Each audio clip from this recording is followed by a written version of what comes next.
We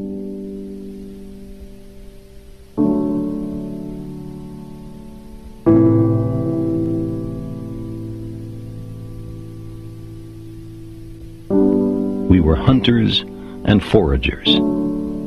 The frontier was everywhere. We were bounded only by the earth and the ocean and the sky. The open road still softly calls. Our little terraqueous globe is the madhouse of those 100,000 millions of worlds. We who cannot even put our own planetary home in order, riven with rivalries and hatreds, are we to venture out into space? By the time we're ready to settle even the nearest other planetary systems, we will have changed. The simple passage of so many generations will have changed us. Necessity will have changed us. We're an adaptable species. It will not be we who reach Alpha Centauri and the other nearby stars. It will be a species very like us, but with more of our strengths and fewer of our weaknesses. More confident, far-seeing, capable, and prudent. For all our failings, despite our limitations and fallibilities, we humans are capable of greatness. What new wonders, undreamt of in our time, will we have wrought in another generation, and another? How far will our nomadic species have wandered by the end of the next century, and the next millennium? Our remote descendants, safely arrayed on many worlds through the solar system and beyond, will be unified by their common heritage, by their regard for their home planet, and by the knowledge that whatever other life may be, the only humans in all the universe come from Earth. They will gaze up and strain to find the blue dot in their skies. They will marvel at how vulnerable the repository of all our potential once was, how perilous our infancy, how humble our beginnings, how many rivers we had to cross before we found our way.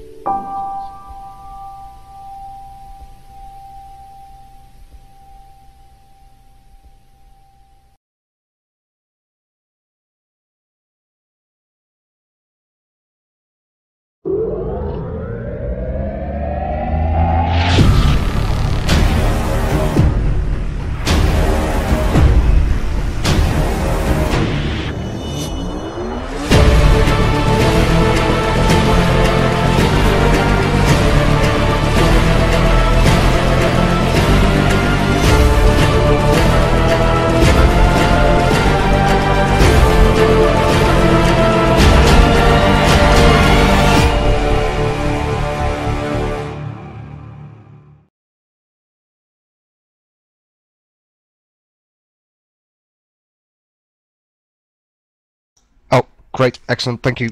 Sorry, my bad. Good evening, everybody, and welcome to the very first episode of Fight Club, which is a new series that we are starting for 4 months running. We have a new setup here. It's the same 5v5 setup we use for the main Collide season, but slightly different rules. So each team gets to choose of T1 ships only. They get to choose one battleship, one battlecruiser, one destroyer, and one frigate. And these ships are also pre-fit. The teams will be fighting for points, so basically they win some points for actually making it on top of the end of the match, but they also get some points for destroying the other team's ships. For exact rules and regulations and more information, please visit our website. It's www.eve_nt.uk. You can find all the information there. If you are going to give us a little bit of help tonight, obviously make sure that you call your friends, family, and get them to log in and watch this show. Also, throw us a couple of tweets if you've got some questions for our show host this evening, which will be Apoth. Make sure to tweet him as well.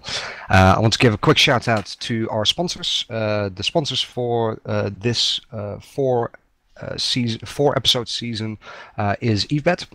They also have made betting available on all of these matches. So if you have a little bit of spare ISK and you want to throw it away on these matches or possibly make a load of monies, make sure you go and visit them, which is www.evetagBet.com. We have quite a lot of commentators with us tonight, and I'm going to let Apoth run through them before each match. But we have some very good people with us again. Some people that you haven't seen perhaps on the Collides episodes, but very, very good nevertheless. Other than that, I just wanted to give a quick shout out for a couple of things that we've got coming on in-game. So next weekend we are throwing a big party. Location is unknown, but we are going to give away about 140 billion worth of ships. So make sure you keep an eye on the EveBet Twitter account, and you will be given a location where you can pick up a free super. So keep an eye on that. Other than that, I will actually hand over to Apothny. Apothny, are you ready? Ready, buddy? Cool, go for it, man. Cool, thanks. Welcome everyone to EVNT Fight Club. As Nash said, I'm so excited about tonight. We've got a ton of new commentators, a couple old ones as well. We've got a ton of teams. So without any further ado, let us look through the team list. I'll read them out for you. First up, we have Scrub Squad, followed Pretty Freaking Reluctant. We have the Democratic Republic of Kanye. We have Johnny and Sons Fencing Specialists.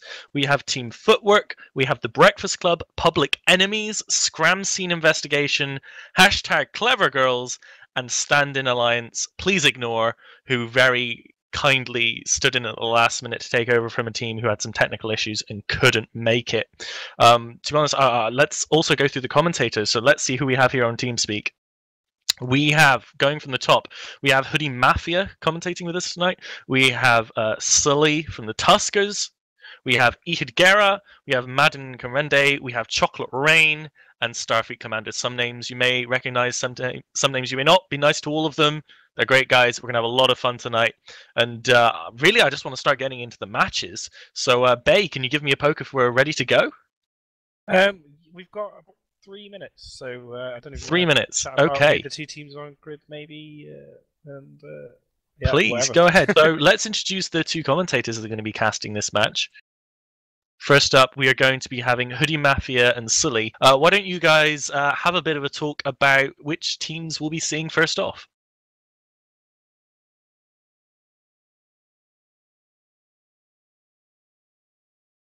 So one of the teams participating is Snig Waffle, who are in this tournament. They're called the Breakfast Club. They bought an Oracle, an Execura, a Megathron, an Algos, and a Morlus. They've come in at different ranges. Morlus and Execura are far back, whereas the Megathron, as you'd expect, is a bit closer in to rush in and apply that DPS. The other team is, I'll let Hoodie discuss them. All right, yeah, sorry, Sully. The other team, you just introduced the team Breakfast, or team what? Team... I introduced Breakfast. Okay, sorry for that. I was a bit thrown off by what was on my overview at this point. So the other team has brought a Typhoon, a Harbinger, an Executor, a Vigil, and a Dragoon. So a bit of a more of a long-ranged team.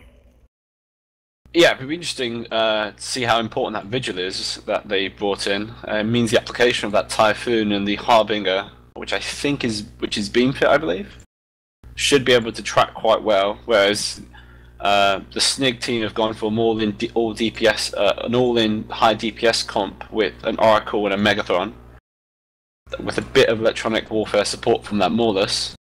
We'll see how effective those damps are at. Yeah, that Morlus is going to be really, really interesting here because they're up against a team that wants to sit at range, so that might actually be a bit of a linchpin here and work in their favor. Yeah, it might help the Execura be able to maintain reps while not taking too much damage from the Oracle, for example. Sorry, from the Harbinger. Either that, or potentially cutting out some of the logistics power of the Executor on that side. Yeah, suddenly putting damps onto a logistics ship when the target is trying to rep is at a great distance from it is a great tactic and used quite often in tournaments to, quickly kill an enemy ship before the enemy logistics ship has time to react and getting closer to nullify the damps. So I think both teams have said they're ready to go, so the match will start shortly. Interesting, both teams have bought an Executor. I expect to see this quite common today. I'm surprised it hasn't actually been banned. It's a very powerful, probably the most powerful Tech 1 logistics cruiser allowed in the tournament. Yeah, absolutely, because the Augur, of course, is banned in this series, so we won't see that one today. So this is the only cruiser armor logistics that you will see in the field. So indeed, like Sully said, I think we'll be seeing a lot of them. Yeah, but I'm interested in the comparison between the two battleships each team's bought. So the Snig team have bought that Megathon, very high DPS, close range, whereas the other team have bought a Typhoon, which I believe is fit with rapid heavy missiles, a bit more range than the Megathon, applies a bit better to small stuff, but doesn't have the sheer DPS the Megathon hull has. Yeah. It does actually have cruise missiles fitted. Okay, so not rapid heavy, so you are definitely looking at a bit of a long range there. So he wants to be staying away from the Megatron if at all possible. If that Megatron gets loose and gets his hands on that Typhoon, it's got to be in a world of hurt where a Tech 1 Logi is probably not going to help him, so they're going to want to kite for sure. Yeah, but just to see how effective they can kite in a limited arena. I mean, you can only get 125 kilometers away from the starting position, and the kiting team is already all at 50 from their warp in, so they've got quite a bit of room to work with, but if they're not careful, they could end up boundering, which would be a bit unfortunate, to be honest.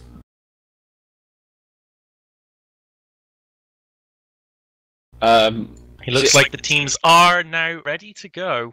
We're going to get into that very shortly. You've heard the pre-analysis there of the teams who were really excited for the very first match of EVE-NT Fight Club.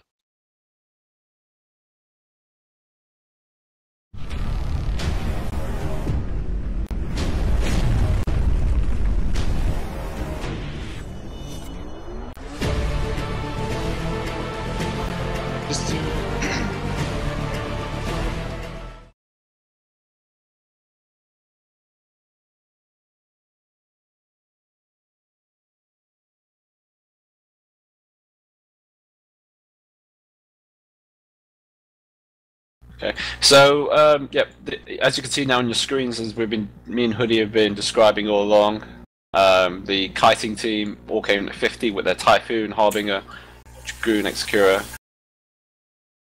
and Vigil. Yeah, we see the other team coming in, basically spread around. You see the Megatron coming at the front, and you see the rest kind of like hanging behind it. So have the strongest ship that wants to be getting in close, they have that up front, and the rest is kind of hanging behind it.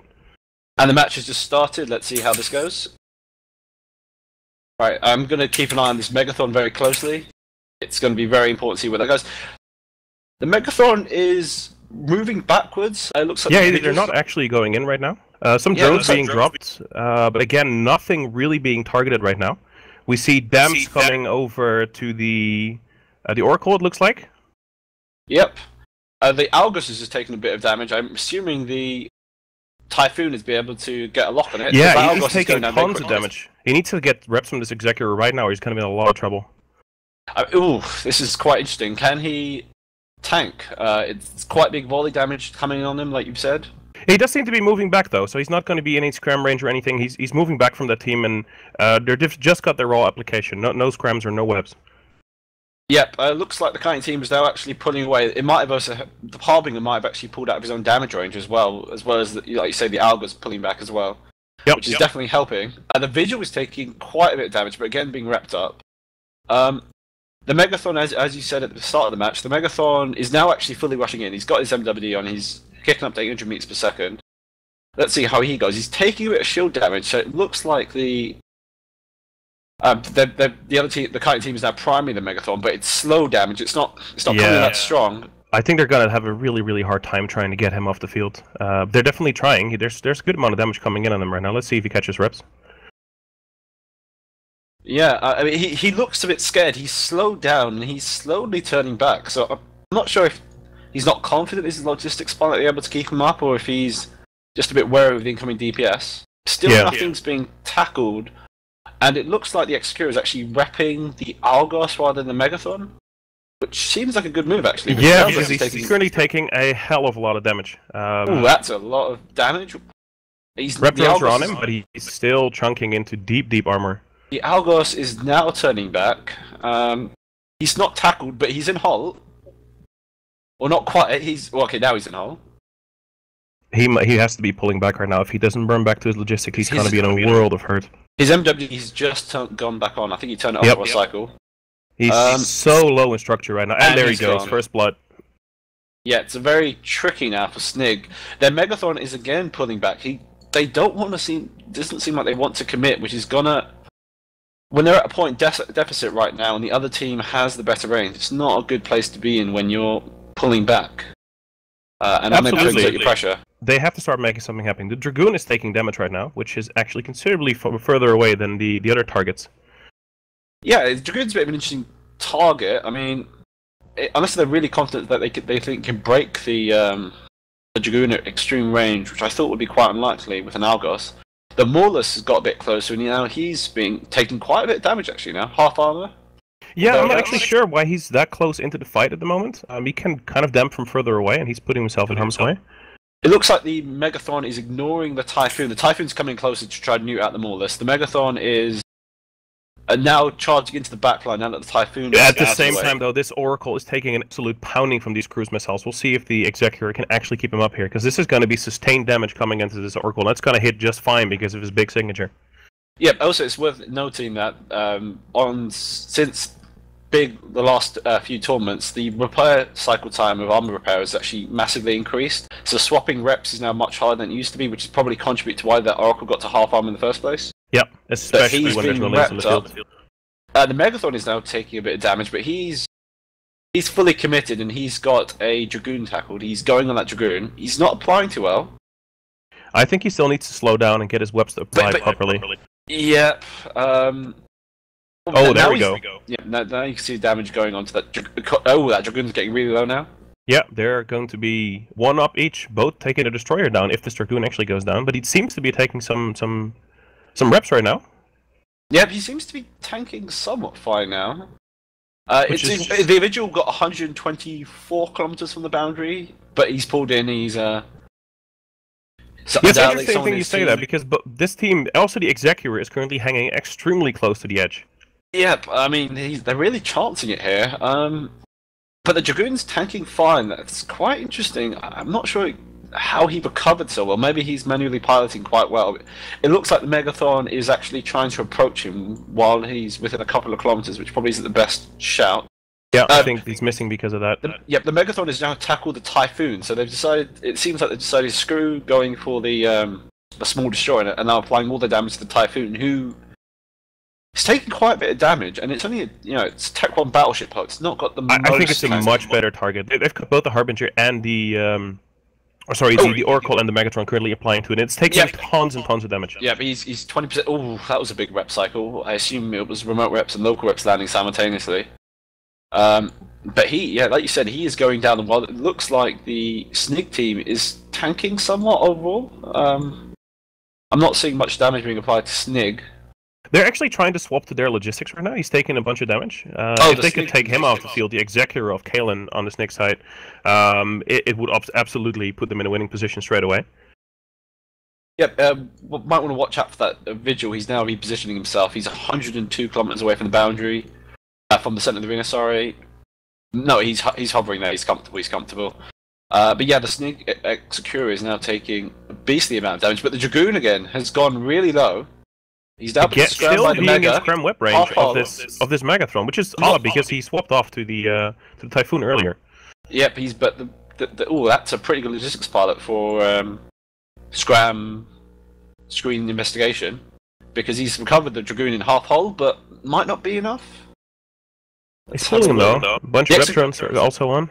Yep, and Snig are losing their Execura slowly. Okay, But I think this would be a good trade, though. If they can get this Executor down, they're going to be so extremely far ahead. Like, now they've evened up. They needed this Dragoon, though, to keep tackle going. They've lost that now, so the Megatron is now free to roam again. Yep, and that Execura, he's pulling away now to try to reduce incoming DPS, and hopefully that Mortis is trying to assist him by damping out the Typhoon. But I don't think they have anything to keep this Executor alive. It's going into deep hole right now. It's taking a bit of reps. Yeah, it's not much though, and yeah, he's down. This is really interesting now. So Snig have to commit, and they have to kill something big, namely probably the Typhoon if they can get a hold of it, because the that Typhoon is so far away currently from the Megatron. So I really don't know. They don't have any tackle mods other than on the Megatron. How they're going to catch this Typhoon? The Execura is slowing down. He's quite close to the Megathon. The Oracle is now half armor, no logistics remaining on the field for Scram's scene investigation, unfortunately, which makes this a very tricky proposition. For yeah, they need to make something happen right now. Snake is in a lot of trouble. Their Oracle is taking tons of damage. They currently don't have any way to rep him up. They are applying to Torpexi of the Executor on the other side, but I just don't think they have enough damage to bring him down fast enough before this Oracle goes. Yeah, I mean the Oracle, he's in a hole now, and the Execura is still not tackled by the Megathon. So the Megathon actually has abandoned the Execura, and it seems to be charging for. I can't really tell what he's actually moving towards. He seems to be trying to run away, but that's not a winning strategy. I think he's a bit confused at what to do at this point. He might have given up, considering the fact that it's going to be extremely rough for him to do something now, because both the Harbinger and the Typhoon are applying well to him, and it's going to be a matter of time before he goes down. Oh, he's trying to catch the Typhoon, I think. But, I mean, it's too little too late, to be honest. It's, I mean, he's already got 20% armor. He's got an active local rep. But, I mean, he's got to catch that Typhoon, who he still hasn't caught yet, and kill him. Yeah. He's going to be going into structure here. The Maulus doesn't seem to be able to prevent any damage coming from the Harbinger or the Typhoon right now, or at least not both, and they're absolutely destroying him. Yep, I think the Snig have suddenly lost this one. I think their indecision at the start of the match probably hurt them quite a lot, considering they wasted a lot of time with their Megathon actually shooting something, where they just lost a Destroyer, and yet Snig are down to a single Maulus. Yep. I think there's only about less than a minute left on the match as well. Just 1 minute left. So, do you think that maybe at the start they should have been a bit more aggressive with their tackle and with their Megathron to try and get a hold of this kiting team? I think the Megathon should have just gone straight in, because as you saw just now, the Megathon did not die quickly, even with no logistics on the field. Yeah. So he could have afforded to dive in and just try to grab anything. You know, the newt that he has could act as a sort of pseudo tackle to help him catch stuff. I think, yeah, because they ended up losing their Algos for nothing at all in trade, which is a bad position, particularly against a kiting team. Yep, absolutely. 20 seconds currently is being called in local, which means the match is going to end very soon here, but we'll see if this Maulus actually ends up going down or not. It doesn't really matter at this point. Alright. Yeah. And with that, we have Team Scram taking a very convincing victory, very nicely kiting away from the Megathron and making sure that they get them down quite easily. Yep, it was good fights being called out in local. Good fights, absolutely. Alright, and with that, we'll go back to the studio.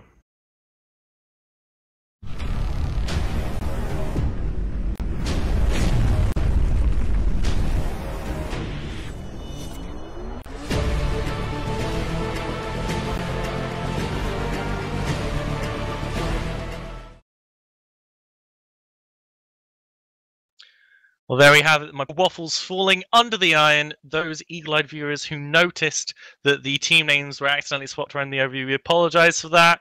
Just a little error as we get things set up. It is, the first time we've run this Fight Club stream, so do forgive us for that minor slip-up.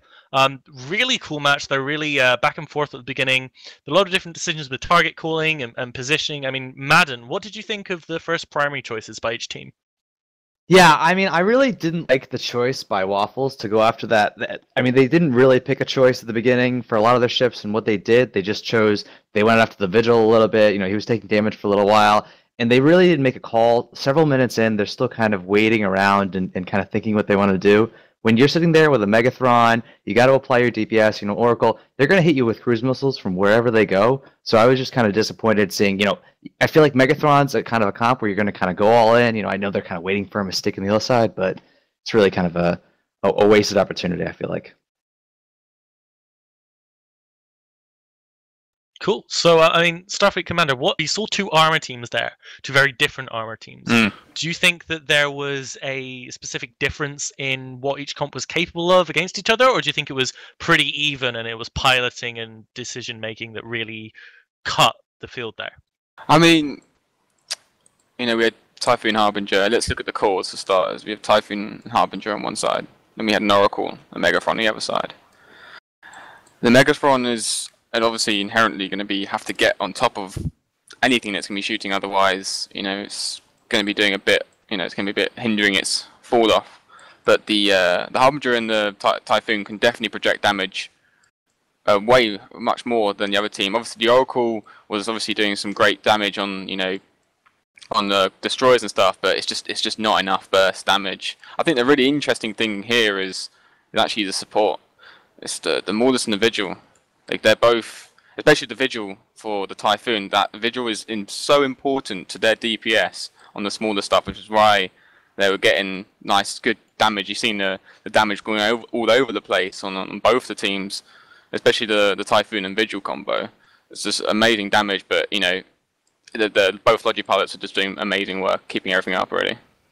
Yeah, Ehud, when you were watching that match, did you notice any particular piloting decisions that you thought were really cool, or any big errors that you can pick up on? I think the clincher of that match was when the Executor really started taking damage, and that was more of a decision of what to primary. Getting the Logi down is so important in these matches where you only have one Logi ship. So, I think that's important. Another thing to note is that running away towards the end of the match can help you in the long run. Surviving means that the other team doesn't get as many points at the end of the day, which is an important key to this setup. So, getting away, surviving as a Maulus, surviving as that Megathron, if you can do it, is actually an advantage to your team in the long run.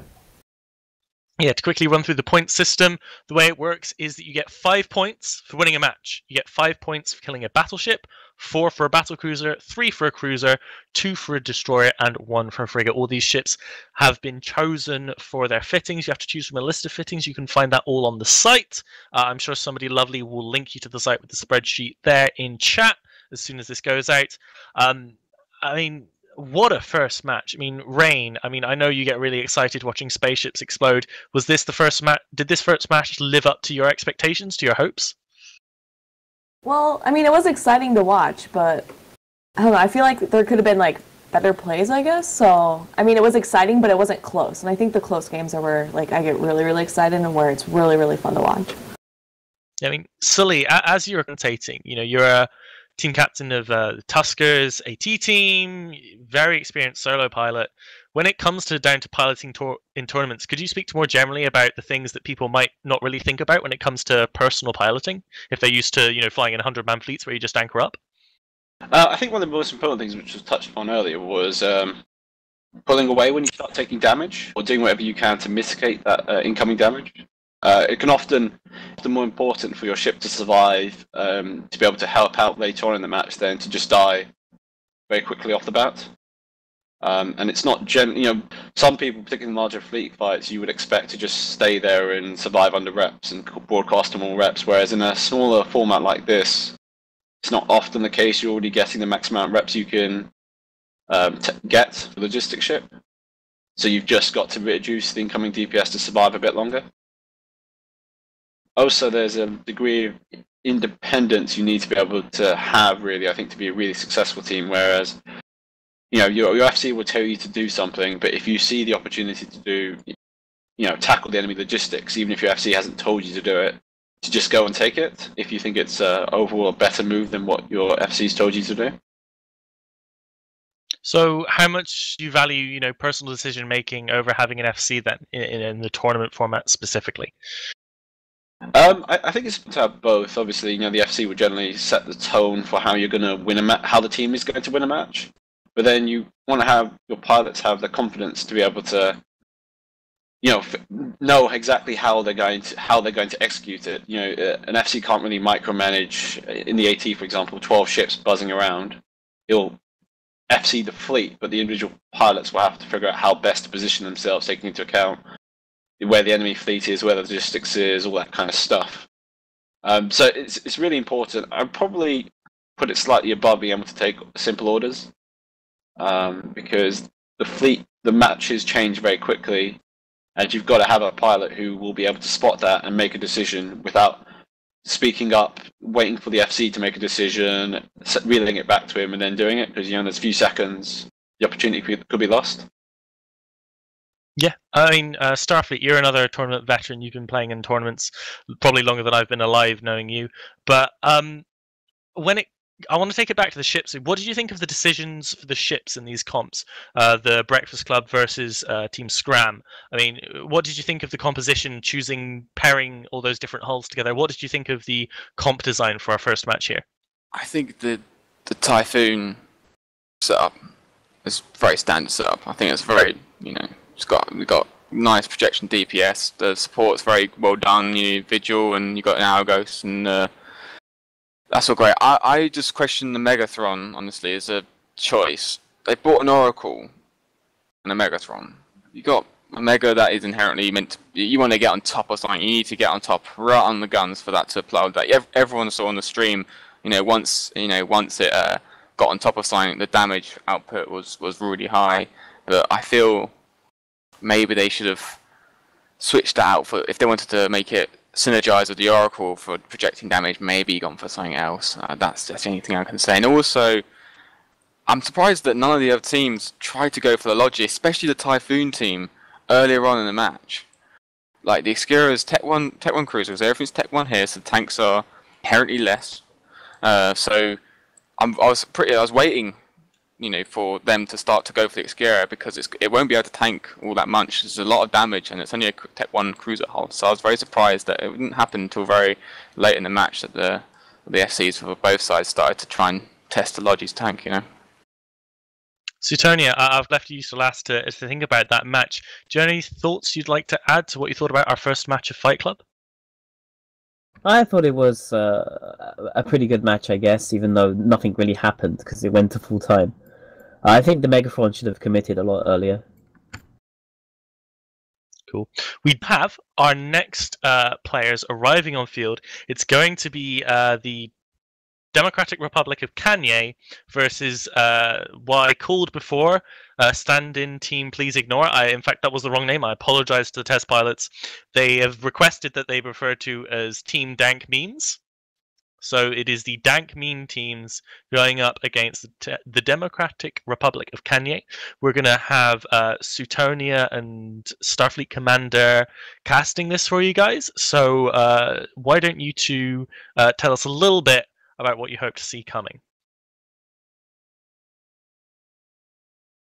Well, I think it'd be interesting to see test play because they've done very well in the Alliance tournament. Actually, yeah, you're completely right there. They've played a lot in the tournaments, but Tier 2 they've played. They too, if I'm not mistaken, have actually played in some ATs. Am I right, Suetonia? I think I am right in saying that they've been in some ATs. I believe Circle of Two. I'm not sure if it's the same pilot or not, but Circle of Two did come second place in '87. They won the Freki Alliance tournament ships. Yeah, so I think that they could pull something out. I think this is going to be a good match, actually. To be honest, they've got two teams that have some experience, some good pilots on both sides. We can definitely hope to see some good fights here. Awesome. I'm really excited. I do wonder if we're going to see that Executor be the most popular Logi ship, as Nash and Bay were kind of saying, well, it seemed to be pretty strong, pairing all the Logi ships put together. I'm really excited to see if we see kind of a repeat of the last match and everybody's already decided on a meta, or if we're going to see something completely different, because such early days. This format really harkens back to the early Alliance tournaments. I mean, I obviously wasn't around then, but there was a period where you would have this frigate, Desi, cruiser, battleship, if I'm not mistaken. Does anybody want to correct me on that? It used to be, I wasn't playing, but I was watching, and it used to be, yeah, you're right, and it used to be a lot of comps where you'd there would be no Logi on lots of setups as well. It'd be, Thoraxes, loads of them, or Caracals. It was amazing to watch. It was just an absolute slaughter in the center. Everything's getting shot, But yeah, you're right. It's really going back to sort of long. I mean, we're talking 6-7 years ago. Awesome. Let's get going now into the second match of EVNT Fight Club: Democratic Republic of Kanye versus Team Dank Memes.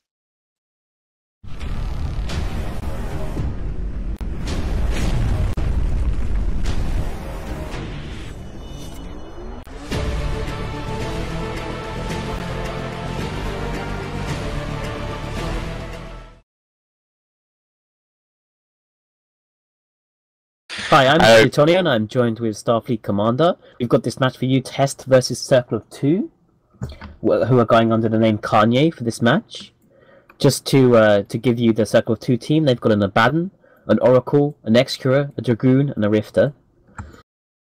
And for the Test team, we have a Coercer, an Executor for the Tech 1 Logi, a Crucifier, a Prophecy, and a Typhoon. So Tony, what do you think about this lineup?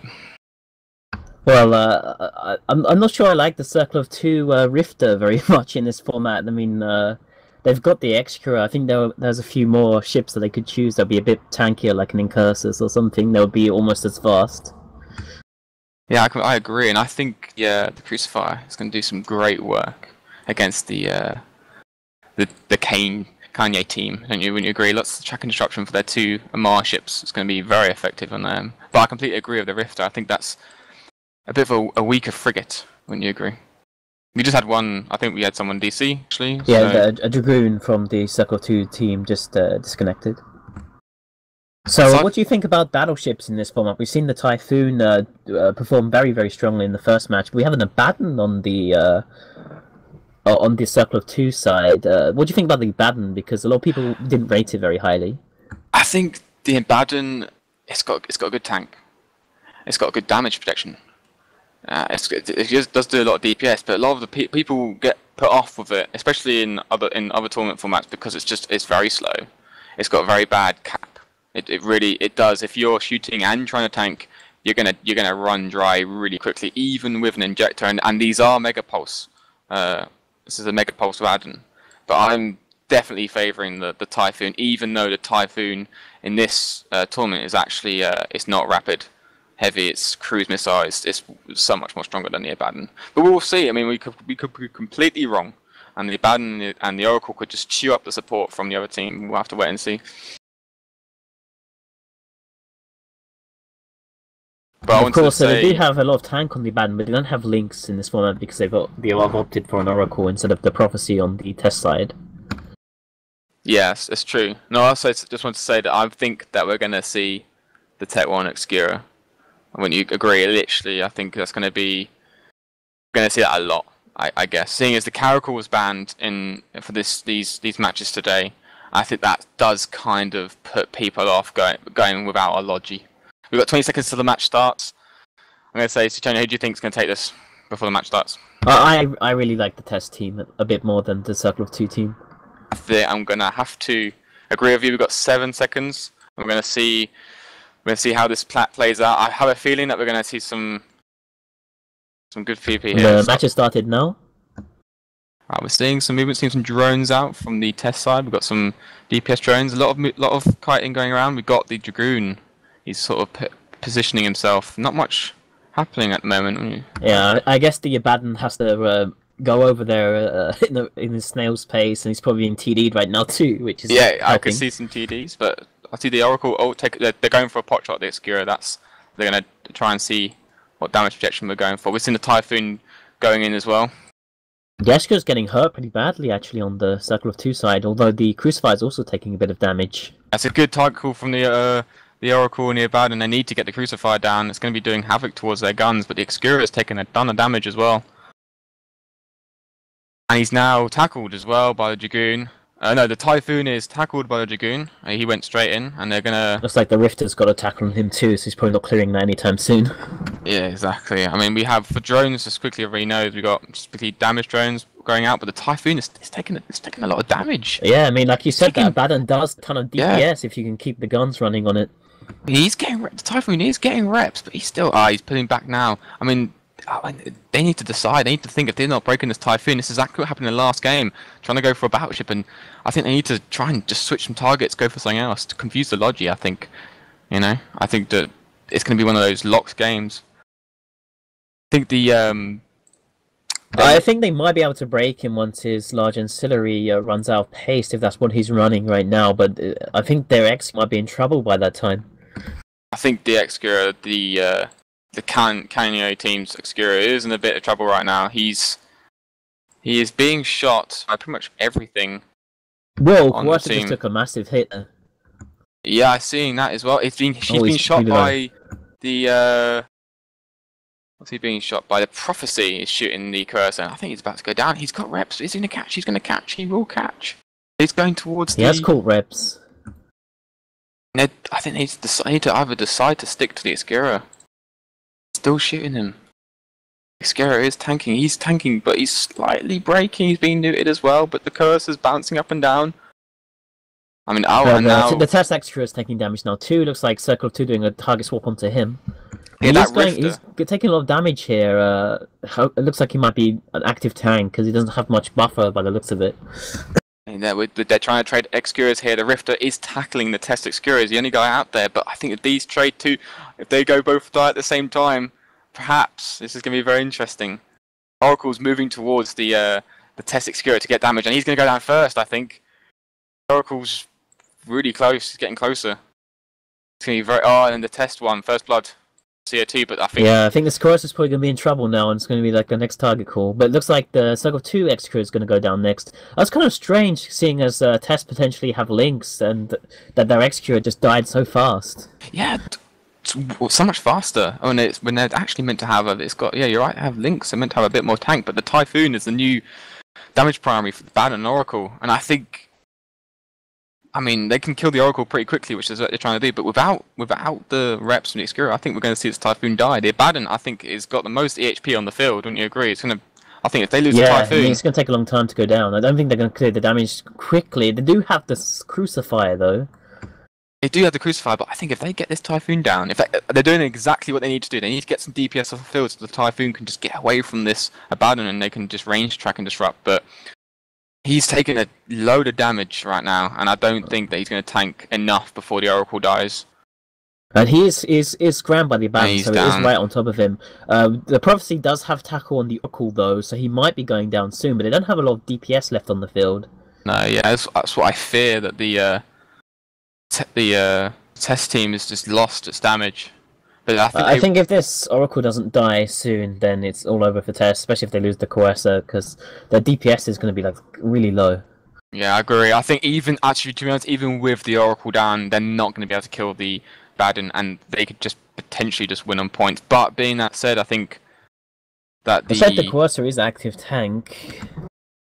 He's not tackled, but he's got rep bots on him. The Baden's trying to shoot him. Prophecy, yeah. The Abaddon's trying to shoot him as well. We've got the Rifter. No, the Dragoon is chasing after the Coercer to try and get a tackle, but the Oracle's about to die. He's just as well. I mean, do you reckon they should just switch to the Prophecy? Try and kill the Prophecy instead? I don't know. It's hard to tell, because the Coercer is obviously going to be able to kill that Rifter and that Dragoon pretty quickly if he doesn't get neutered out by the Dragoon, of course. And if the Dragoon dies, if the Dragoon and Rifter die, they don't have any tackle anymore. I think they would potentially be able to just get away from the Baden under his guns with the Crucifier there.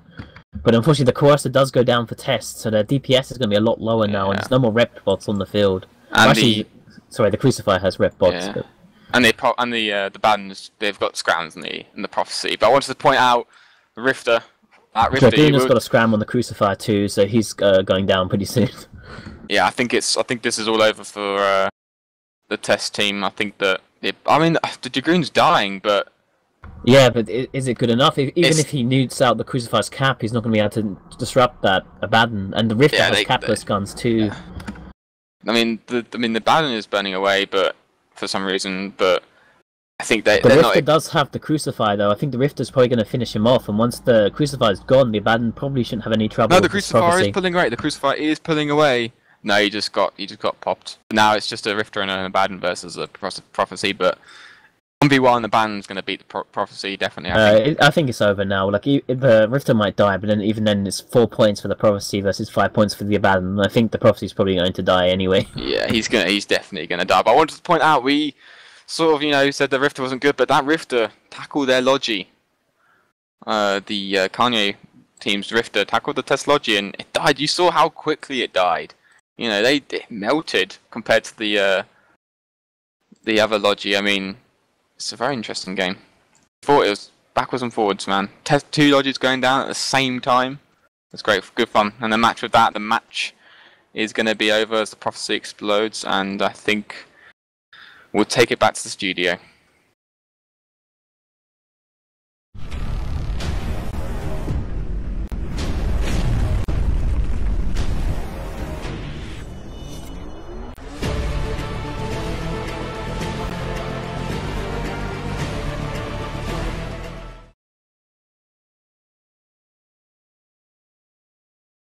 My studio apartment from that really awesome match.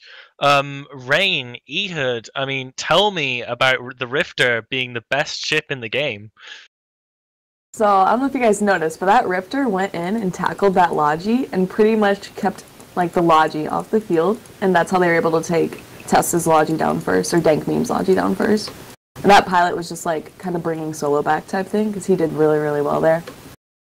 Yeah, it was interesting to note that he waited around a bit before going in for that tackle, but when he did, it changed the match entirely. They had been primarying the Executor, and they just weren't watching out for their own Logi, which is a huge thing. You got to keep that tackle off. Also, a thing to note, that Abaddon did not have any newts, any utility highs. Towards the end of that match, when it was Prophecy versus Abaddon, that Rifter could have gone in and tackled that Abaddon down. It's hard to kite in this arena. It's pretty small. But there's an option there, so that's something for a Rifter pilot. You did great. Get that tackle towards the end of the game. The Abaddon was on his team. Oh, I see. That is true. Anyway, to point out something, I'm retarded, and links are actually banned in this format, so we were talking about links on the Prophecy. That was a really awesome match. I mean, those execs going down within seconds of each other, I mean, at that point, the match had already been going for a little while. Was it possible to call it and say if a team had advantage without Logi, or was it still at that point just neck and neck, each team fighting tooth and nail? Because remember, in this format, even if you don't win, you get points by killing each other's ships. So even though the team lost with their beautiful Typhoon death, they still gained a ton of points by killing the battlecruiser, by killing a couple ships. So even though it's not their best outcome, they're still getting points on the board. They're still working their way to potentially a really good finish towards the end of the season. Now, I know that somebody wanted to talk about drone choice. Drone choice is always really, really interesting in tournaments. I'm scrolling through my chat, trying to find out who it is so I don't sound like an idiot. I can't find it. I guess I am an idiot. Yeah, that was me, Apoth. That was Matt over here. Sorry, I was no worries. It was really interesting to see all of the usage of those rep drones, because initially I was thinking, all right, you got executors. I wouldn't be surprised from rep drones, because the great thing about this tournament is they're allowing Tech 2 rep drones. Now you can only have Tech 1 damage drones, but those Tech 2 rep drones it's a huge difference. Obviously, skill points come into question in that scenario, but for those who can use them, the difference is really big deal. So I was really impressed seeing those. I think they actually came out of the Prophecy, because I was seeing Tech 2 mediums. Actually, early on, what saved the Courser, I don't think that was actually the Logi. I'm pretty sure initially what saved him was actually those rep drones. So I was really, really impressed. I mean, obviously, it didn't necessarily make the match the entirety. I mean, when you're killing the Logi, that's the bigger difference. But it was crazy to see that. I was really impressed. But I also noticed someone talking about kind of that EC drone versus rep question, and I think when you've got Tech 2 rep drones, I think that's better, but that's for everyone to decide. Okay, so I mean, Starfleet, what I want to ask you is, we've seen 2 matches. That's 4 teams, execs all the way through. Looking at the fits of what fits have been available for the exec, what is making the exec so far so dominant over the Scythe, over the Osprey, over the Augurer? Well, the Augurer is banned for starters, and I think that the Augurer is I think, in my opinion, is probably, if that wasn't banned, people would probably be using that a lot more, just because it has a big tank, and you have to to go through it takes a lot. But the thing is, that's banned. I think the Scythe, it's just not. It just hasn't got the tank, and the Xcaria has the tank, and it's fast as well, and it's got some ECCM on the mid slots. It can give out decent reps. But I think that the Scythe is still. I think we're still going to see some shield teams this tournament. I'm adamant that we're going to see some sort of shield missile setup will definitely come through. Maybe, I don't know, today, or definitely today, but the Xcaria is just definitely dominating right now with the Logi choices. But that's mainly maybe because we've seen the Typhoon twice, and it's a very strong ship, you know. I mean, speaking of the Typhoon, Hoodie, you said you were watching the Typhoon through that entire match. What did you think about the Typhoon piloting? I think it was super interesting that he went in that close. He obviously got screened off the logistics. He didn't make it to the Executor. The Typhoon does have a heavy engine neutralizer, so he can put quite a bit of pressure on that logistics if he actually gets there. But he got screened off. He got tackled by that Rifter, and I think their Destroyer as well. And he got pinned in place. So he wasn't able to actually reach the target.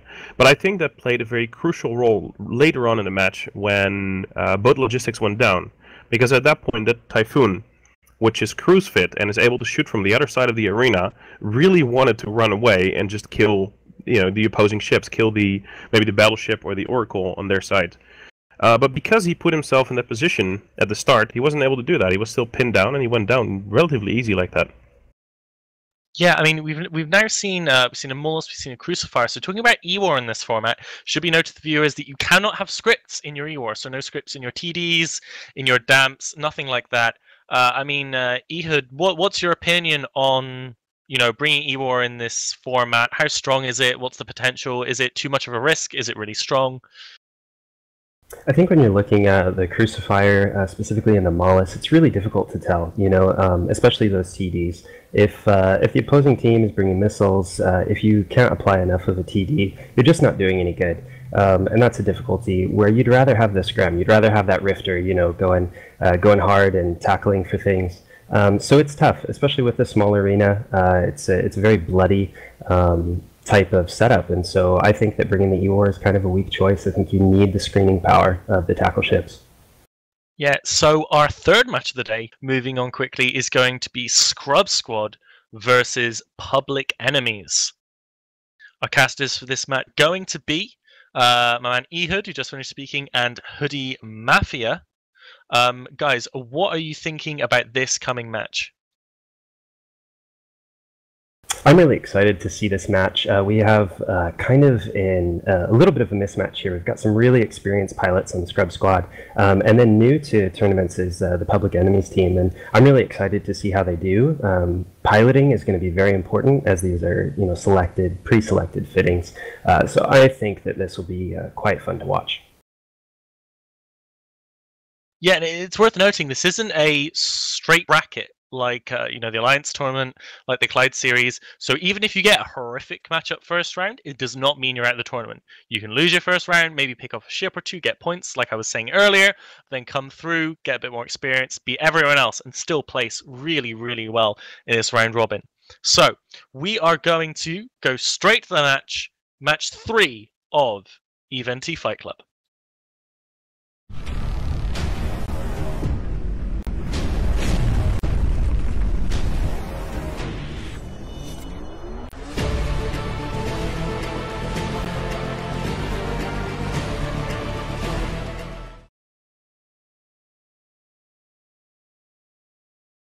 Welcome to Match 3. I'm Ehud Guerra with Sleeper Social Club, and we're really excited to see this matchup. I'm introducing Scrub Squad, which is captained by Reload Farron Drake, very experienced tournament pilot. Excited to see what this team pulls out. Hoodie? Yeah, we have on the blue side, we have the Public Enemies team. Like Apotny already said, like you said, they're a bit of newcomers to the tournament. They have brought in a Raven, a Ferox, a Scythe, a Tulwar, and a Molus for their EWAR. And on the Scrub side, we've got Typhoon Harbinger, which I believe we've seen already, the Executor. It'll be neat to see how the Executor and the Scythe fare against each other. They also have brought in Algos and Vigil for the Scrub team. So both these teams are kiting. We finally do see the site actually hitting the field, like Starfleet Commander correctly predicted. The match has started. I see. Appears that both teams are holding off, waiting kind of to see what the other teams do. We see drones on the field. Yeah, the Algos on Scrub Squad is taking a bit of damage, but is still fine. Oh, their Executor is now suddenly getting shot as well. That long-range application hitting the Executor of Reload. Yeah, interesting is that both teams are actually really far away from each other. None of the teams actually committing to any range there going in. They're just shooting each other from range at the moment, and they seem to be applying well. The cruise missiles and I think rails on that Ferox able those to are apply rails. Quite well. We have rep bots on the field. Those rep bots are really strong, able to take care of that Executor as he's zipping around. But I don't They're think actually they're not on applied the to Executor at the moment. They're on the Algos, which isn't actually taking any They damage. are. And now they're finally getting swapped over, because he really needs them. But it Bit looks of like the late swap. Vigil might be needing these rep drones right now, because it's getting shot. The Vigil's actually not that further behind than the rest of the team, so he's taking a lot of damage there. But he seems to be catching reps just fine. Finally, Scrub Squad is applying some damage to the Tower, but he's taking instant reps from the Scythe as a Vigil dips into armor and is repped up. Yeah, I really feel like Scrub Squad here needs to be a bit more aggressive and try to go for this Scythe, besides putting pressure on this tower, because they're just not going to be able to put up enough. And at the same time, we see the Harbinger on Scrub Squad side taking a massive amount of damage. Yeah, he kind of moved in for that aggressive play and got beat back rather quickly. So Public Enemy is doing a really good job of kiting, keeping this more experienced team at distance and keeping damage on them. Looks like So the much Vigil's damage going being spread, deep armor. That Vigil is absolutely... He's going into structure right now, and if he doesn't take any reps right now, he's going to go down, and they need that Vigil on the field to be able to apply with those cruise missiles. Absolutely. Little bit of reps applied, there it goes, it lands, seeing that those Logi changes really affecting the tournament meta. It's so hard to get those reps on. And again, damage being spread out really, really well. You see the Vigil being chunked, and then after that, straight away the Harbinger again in problems, putting a lot of pressure on the Executor of Reload. Looks like the Typhoon is edging in around the side of the arena. Maybe he's trying to get in closer, apply a newt. We'll see how he fares. I think it's definitely a good choice to go forward. I think the Typhoon, especially in a meta where there's not really any scrams or webs on the opposing side, you've got free reign with this Typhoon, and he definitely needs to start going in to apply some pressure, because they're on the receiving end right now. Vigil taking damage yet again. This target switching is really punishing that Executor, and I definitely agree with you. The Scythe is out at 105 kilometers. They're just pushing them slowly toward the boundary, and now that Typhoon's making more of a bit of a play. He's heading in towards the Ferox, and if he can get a tackle, if he can get some newts on something, they can bring in the rest of the squad. That side is apply going damage. so incredibly low. He is currently 119 kilometers away from the center of the arena, so he's almost at the edge, and he's going into armor. Like, he is in trouble right now. He may boundary here. It looks like he's 122 away. If he can't turn, this is going to be match over for Public Enemies. He's taking armor damage. They might not give him a chance to boundary as the Scythe is going into hole. He is actually turning, so he's noticing that he's on the edge. But yeah, like you said, he's taking so much damage, a tiny bit of shield coming back, but just not enough, and the pressure And just there kind he of faded. goes. There he goes, and that's going to be a huge hit for Public Enemies as this experienced team is slowly whittling away at Public Enemies. And at this point, I think it's going to be really, really hard. That was a really interesting switch up, because it looked like Public Enemies actually had so much pressure on the Scram team, but it just completely turned around. And there goes yet another Public Enemies, and without that Logi, they're going to have a really hard time holding the field. Yeah, absolutely. It looks like the Ferox is currently taking some damage. The Raven is still really, really close on the field, but the Ferox is really far away, sitting almost at the arena edge together with the Maulus over there. But somehow he's still taking some damage, which is probably coming from the cruise missiles on the Typhoon. And it looks like a tackle, yes, on the Maulus from the Algos of Velmer. Yep. So And he's he'll going to probably go go down down very next. soon, yeah. With no Logi on the field, that Maulus can't really run anywhere. Also, really interesting how that Maulus was unable to prevent the cruise missiles from the Typhoon from actually, breaking his Logi. Yeah, and we see that the unbonused E-War is really hard to apply well. And there goes the Mollis. And next, I think we'll see Velmer taking a lot of damage in the Algus. So maybe some points for Public Enemies if they can take this guy down. Yeah, it is catching reps at the moment, or no, maybe not yet actually. But it's at least like it's up to speed right now, and it's not taking that much damage, although it is going into structure. And there's the rep cycle. It just cut back, no problem. Yeah, and Reload in the Executor can just kind of do what he likes right now. There's not a lot of tackle on the field. He can stay close to his team, keep them repped up, and it's going to be a really, really hard time for Public Enemies to apply damage. Now the Ferox going into whole damage, and he's probably next to go as Velmer and the Algos is repped up. So just the Raven left. Fred in the Raven is going to have to pull out some really amazing piloting here if he's going to get any points for his team this round. Yeah, I think either the Executor on the other side has to fall asleep or disconnect or anything for this to happen. Even though he has a really nice fancy red skin here, this Raven is not going to be able to put out enough damage and apply enough to actually get a kill. Now, Hoodie, do you think that the rep drones are enough to hold that Executor if the other team is applying to that cruiser in a long-term match, in a long-time match? Are those rep drones enough to hold one battleship? Considering that they're Tech 1 rep drones and that you're putting this on a Tech 1 cruiser when no links are on the field, I don't think so. I think eventually you are going to break him. But it's going to slow things down to a crawl, and where maybe you give the other team too much time to score a kill. So I don't know if it's efficient to just try and break the Logi drones on an Executor like this. And there goes the Raven of Fred. So that is match over. Win to Scrub Squad versus Public Enemies, and we'll head back to the studio.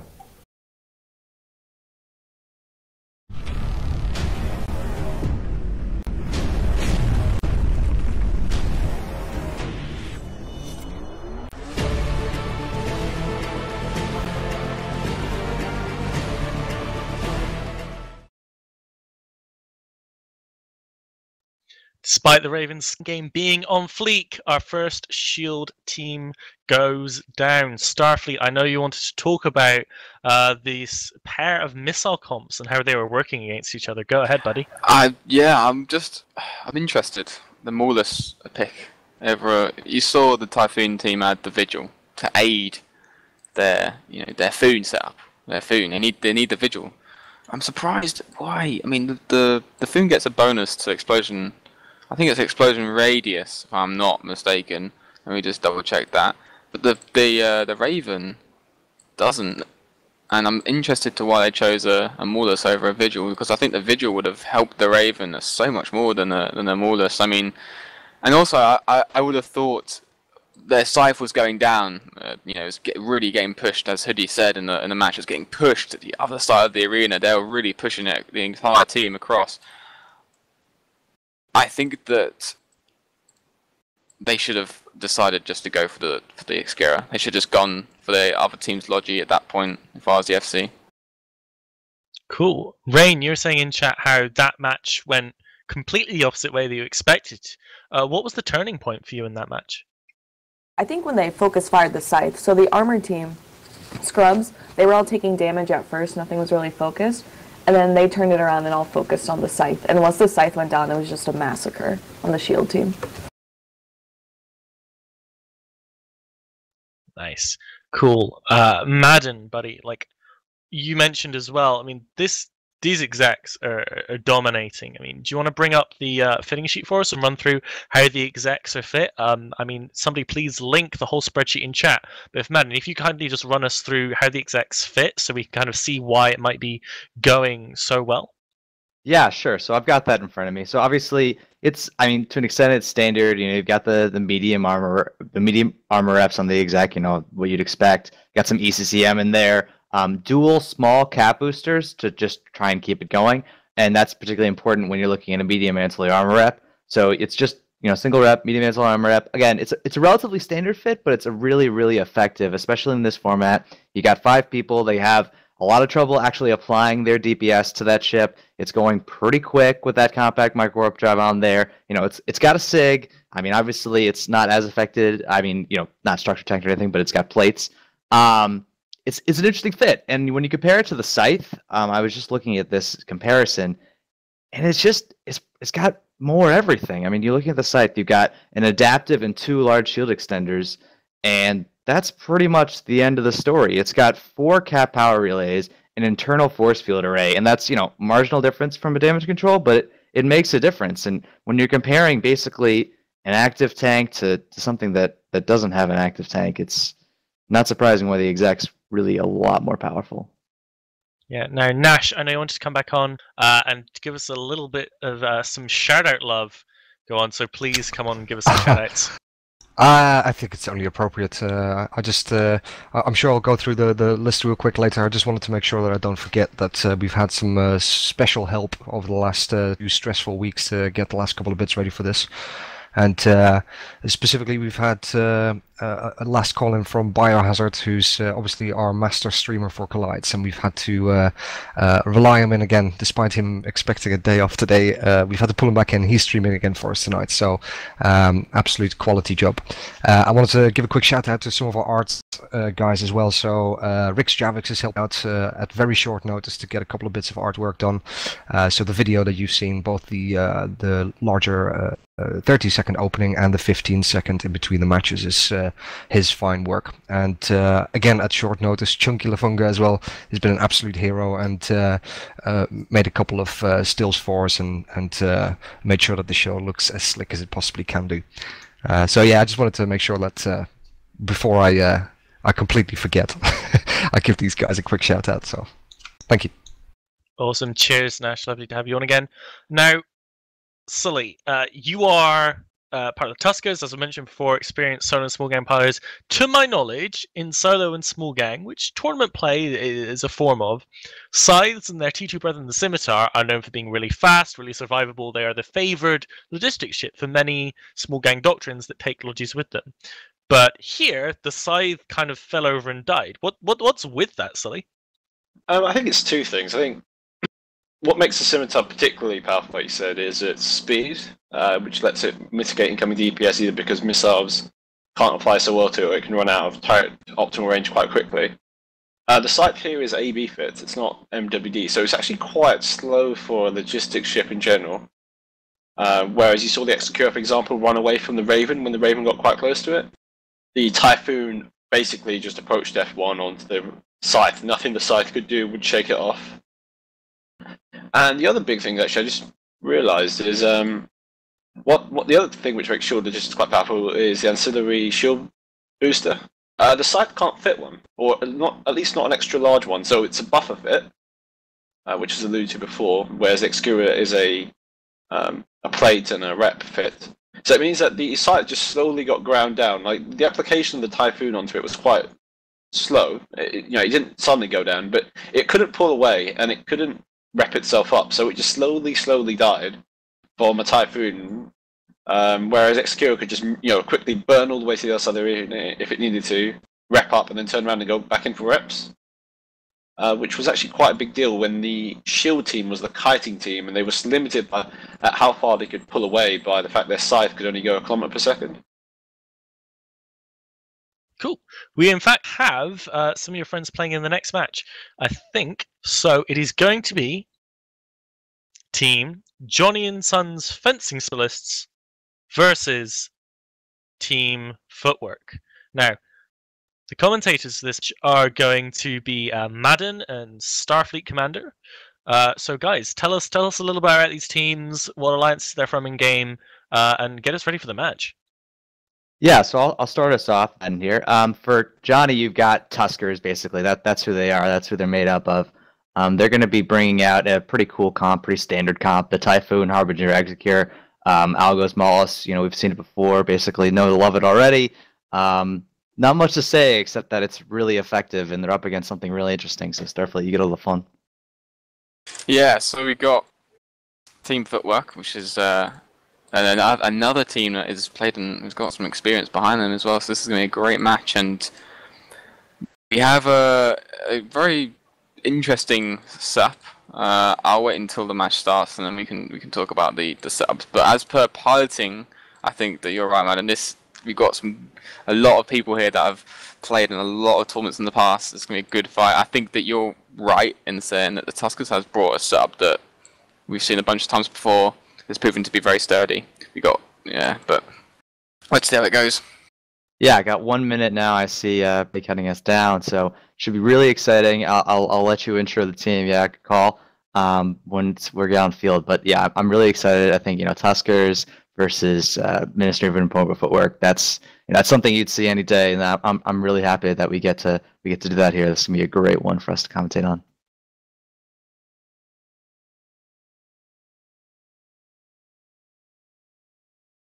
Okay, we're going straight into the match. Let's do this.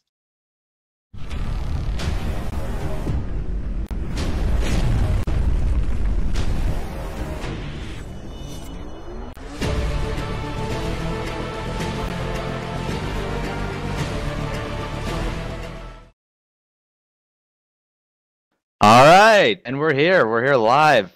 So as you guys can see now, you've got, as I stated, the Tuskers with their Typhoon Harbinger exec comp, and it's really interesting comp, really standard, but really, really powerful. Starfleet, you want to take us off as we just get the match started? Quickly say that we've got APOC, Harbinger, Xkera, Griffin, and an Algos for the kick team. We've got the Griffin moving out to the right of the Tuskers team. I don't know what he's doing. I think he needs to be a bit careful. He's taking damage, like just as I said that. He's going into he's armor. gone right out. What is he doing over there? He needs to get back. He's taking a ton of damage. He's getting reps though, but those rep bombs, they're going to be the end of the cycle. Oh man.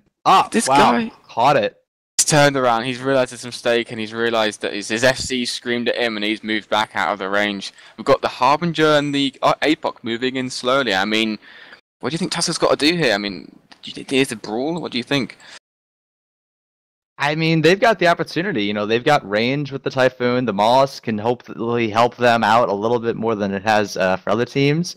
But, you've got very, very slowly Ministry of Inappropriate Footwork with that Harbinger and that APOC. They're just walking the line over, and they're coming soon. There's no tackle or anything to keep them at bay.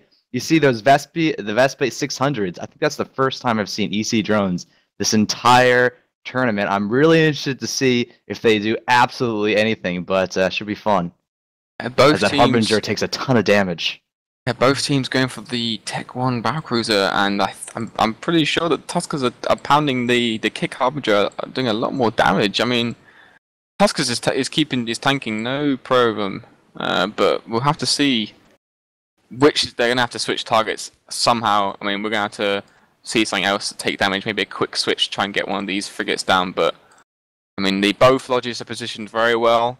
The kick and the Tuskers right far away, but the Griffin is getting in. He's in range of the Tuskers team, and look, you can see he's into low armor. He's getting some reps, but I mean, the Griffin, he's surprisingly holding well. I think it's just because the Typhoon Harbinger, they can hit him, but they're not going to apply their full damage, and there's a lot of rep bots on this field, and I think that's what's keeping the Griffin alive.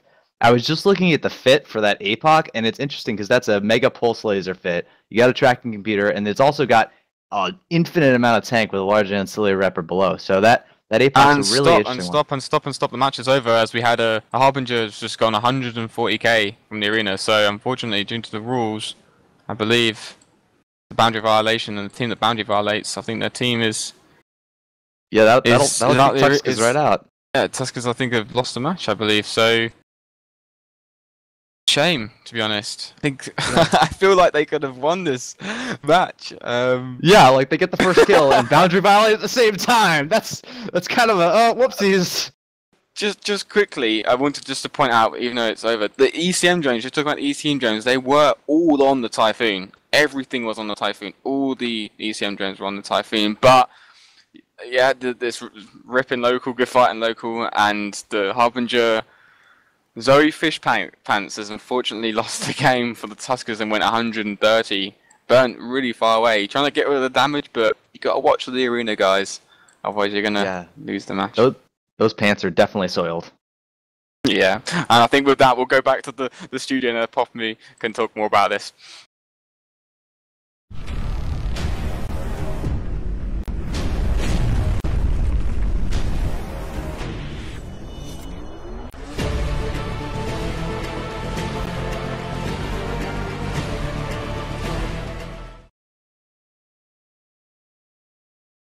Very quick match there between Johnny and Kick. Sully, is somebody getting a talking to when you get back on comms? I think it's important to note that as per the rules of Fight Club, only the pilots who aren't in the NT Collides series are allowed to participate. So they're not quite as experienced as the regular AT team, I guess, who composes mostly of the Fight Club team, but of the NT Collides team. But yeah, I think there'll be some harsh words spoken around about now, and typed, no doubt. Ooh dear. Anyway, let's talk a little about the comps. Again, more armor shenanigans. We're seeing kind of the same archetype come through again and again this week.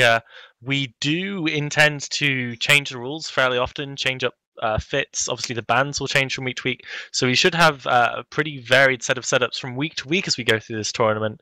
But it's going to be pretty awesome to watch as we move on through further matches and further weeks. Rain, like, say you're in a tournament team and you flew out the arena and you lost the game for your team. What's going through your head right now? Well, if I lost the competition for my team, I would probably feel like Elise Randolph, where I would anchor my team and kite them out of the boundaries or something like that. But I would feel really bad. Yeah, reaching for the edge of glory, as it were. Yeah. Ehud, what were your thoughts on the beginnings of what was looking to be a really fantastic match?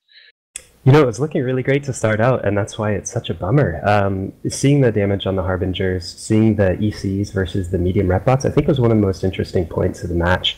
There was still damage being applied despite the EC drones being on the Typhoon. I'd love to see his overview and if he was being jammed or not, because that's so telling for the pilots as they are allowed to switch which drones they want pre-match. This might be really telling for them to say, put rep bots on, even if you can't fit T2, put T1 rep bots on.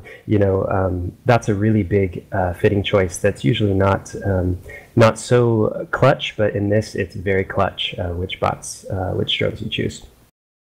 I mean, speaking of drones, I know we touched on it before. I mean, in the tournament setting, when you're restricted to T1 drones, is there a clear victor in which drones you should bring?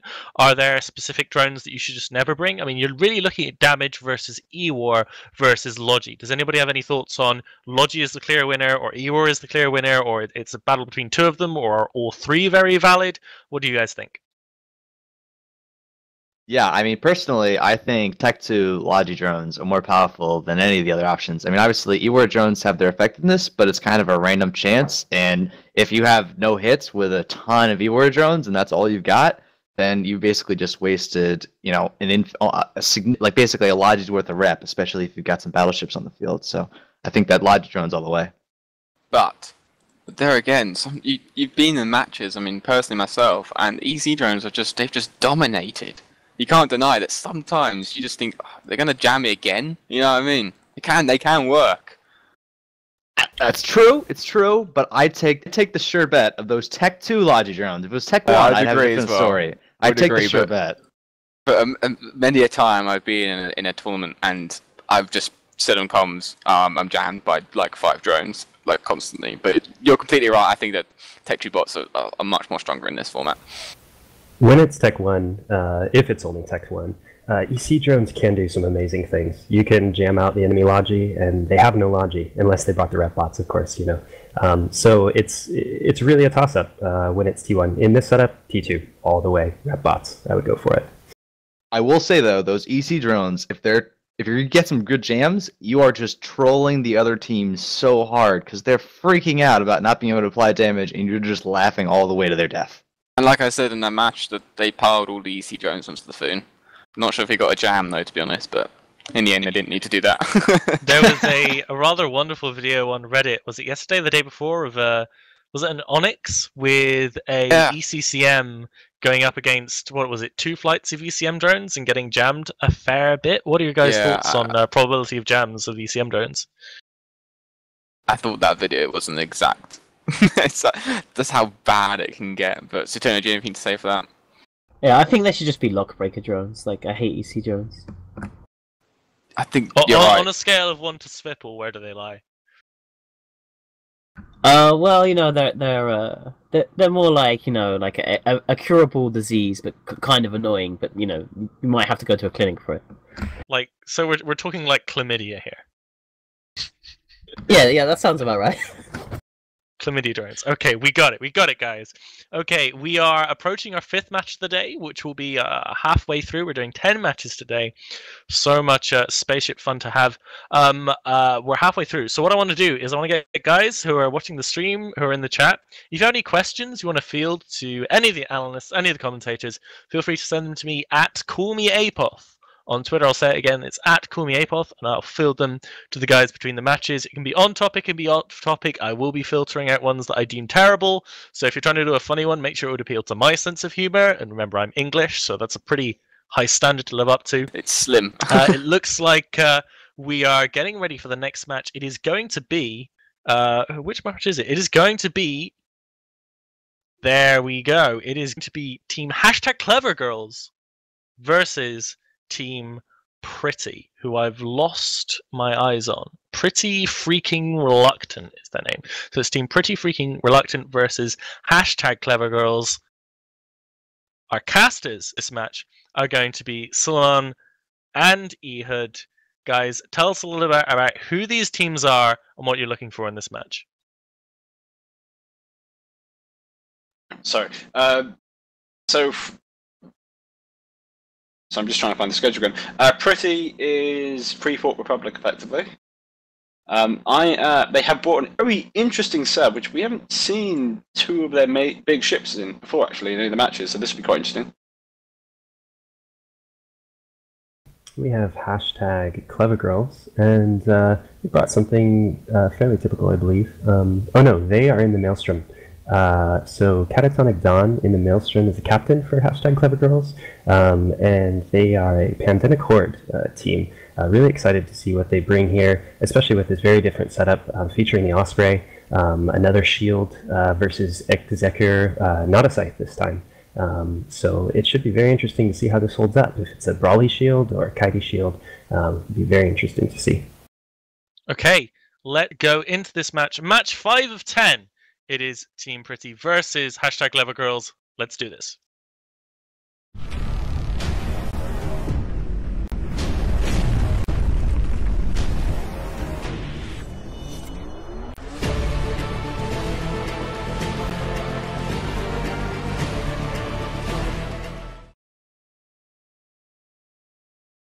Right, so wall-pins are quite interesting, I think, again. You can see Freeports have gone with a very conservative everything in at 50, with an pretty traditional armor setup of, which is, I think, becoming the norm. Typhoon, Harbinger, Execura, Vigil, and Algos. And CleverGirls are in a Brawling Shield setup, so this Maelstrom is autocannon fit. The Cyclone has hams, and they're going to have to approach this team that can apply DPS fairly well to them. That's the Phoebe Freeport pilots. So this is going to be really difficult for the Pandemic Horde guys to get close enough. And here the match has started, and right now we're not moving, no drones on the field. Yeah, but it's going to be really interesting to see how the Maelstrom performs, actually, because it's not typically a tournament, a ship popular in tournaments, but it's got MWD, it's got a very strong active tank. Let's see how this goes. The Maelstrom's closing in on the Freeport team.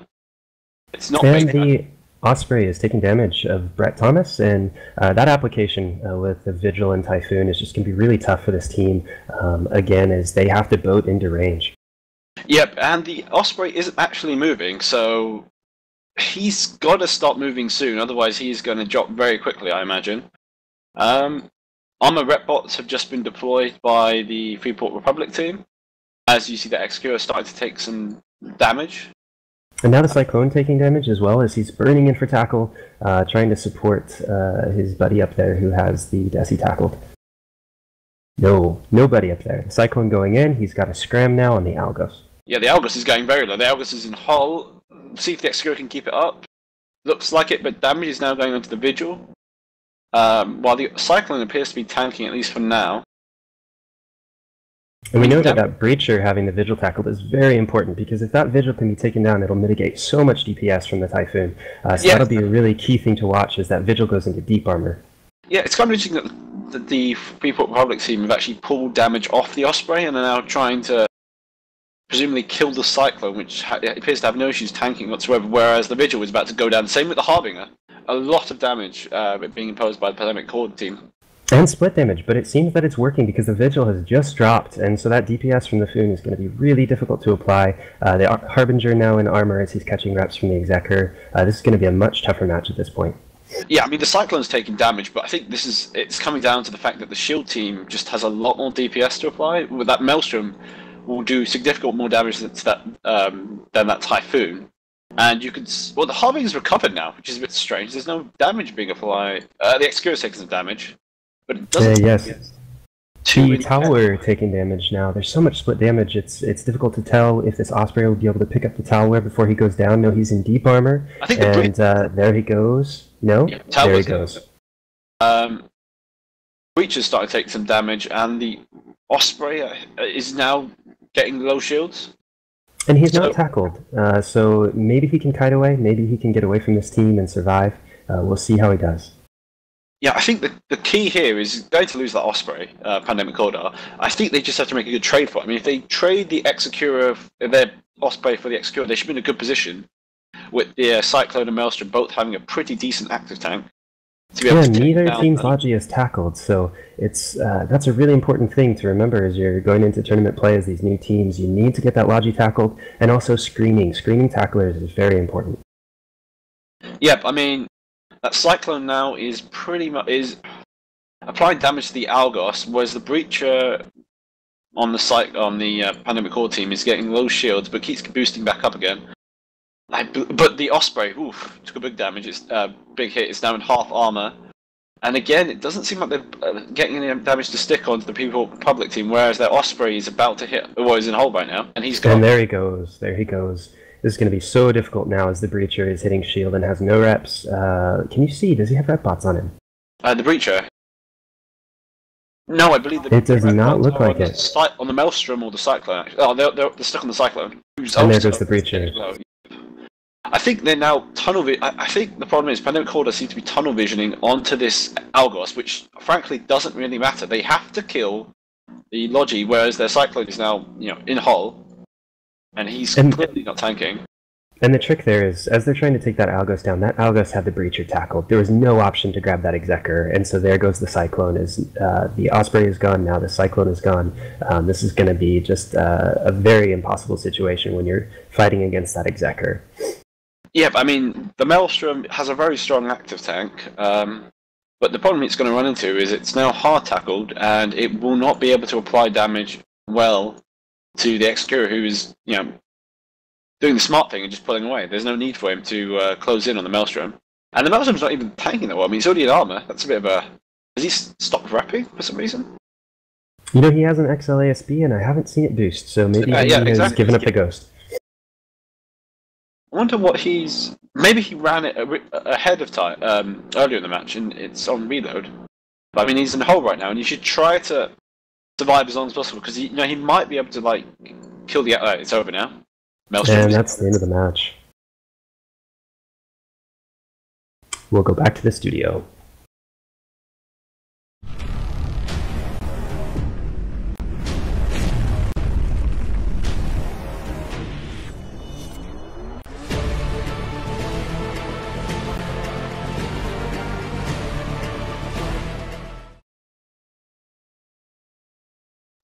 Okay, we saw another Shield team there get absolutely destroyed. That match felt like it was over before it began. Madden, tell us what's going on with the Shield teams tonight. Yeah, I think the Shield teams are just not going to be able to succeed because you're seeing the Scythe and the Osprey, the Shield rep ships they've got the option of, don't have any self-rep. And without some sort of medium ancillary shield booster or even just a tech 2, they can't survive. You saw that Osprey, it went through shields, half armor, and then it's not repping back up because what's it gonna do? It can't help itself. And if the Logic Pilot can't help himself, it doesn't do a lot of good that he's helping everybody else because at the end of the day they're just gonna be like, wait a second, I can just take care of this Osprey. All right, bye Osprey, and then you saw the team just entirely collapse. It was gone. Yeah, man. SFC, what did you think of the target calling in this match? Really, what have you thought of the target calling overall? Have people been showing solid decision making, or has it been a bit all over the place? I mean, Horde did a good move, and they're trying to just make the Logi decide to either save the Harbinger and lose the Vigil, or save the Vigil and lose the Harbinger. And the Logi on Pretty's team did the good move to save the Harbinger. But it's a really good way to like. And what's good is they had the Maelstrom and the Cyclone shooting the Harbinger, really taking chunks out of its armor, and they had the Breacher in the tower just harassing the Vigil. And obviously the Obscura can't. It's only got 4 reps. It can't do it both. As you saw, it basically had to decide.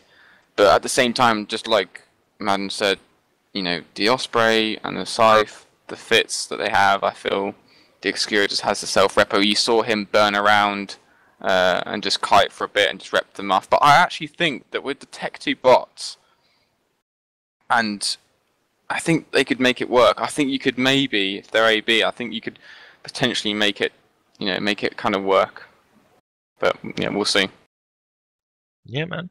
Rain, we haven't heard from you in a little while. We've had 5 matches now, so every team has played once so far. We're going to see them all play once more again tonight. Do you have a favourite match so far, one that stands out? Any favourite ships, any favourite moments from the first 5 matches? Not so far. I really want to see a really close match where it's kind of unpredictable who wins, so I'm kind of hoping for that. Like, first matches, all the teams got to get used to flying, used to competing, etc. So now, like, especially when performing live, so now I'm really excited to see if we're going to have closer matches now that they've kind of seen what's been winning versus what hasn't. Yeah, got their hands in, got ready to go.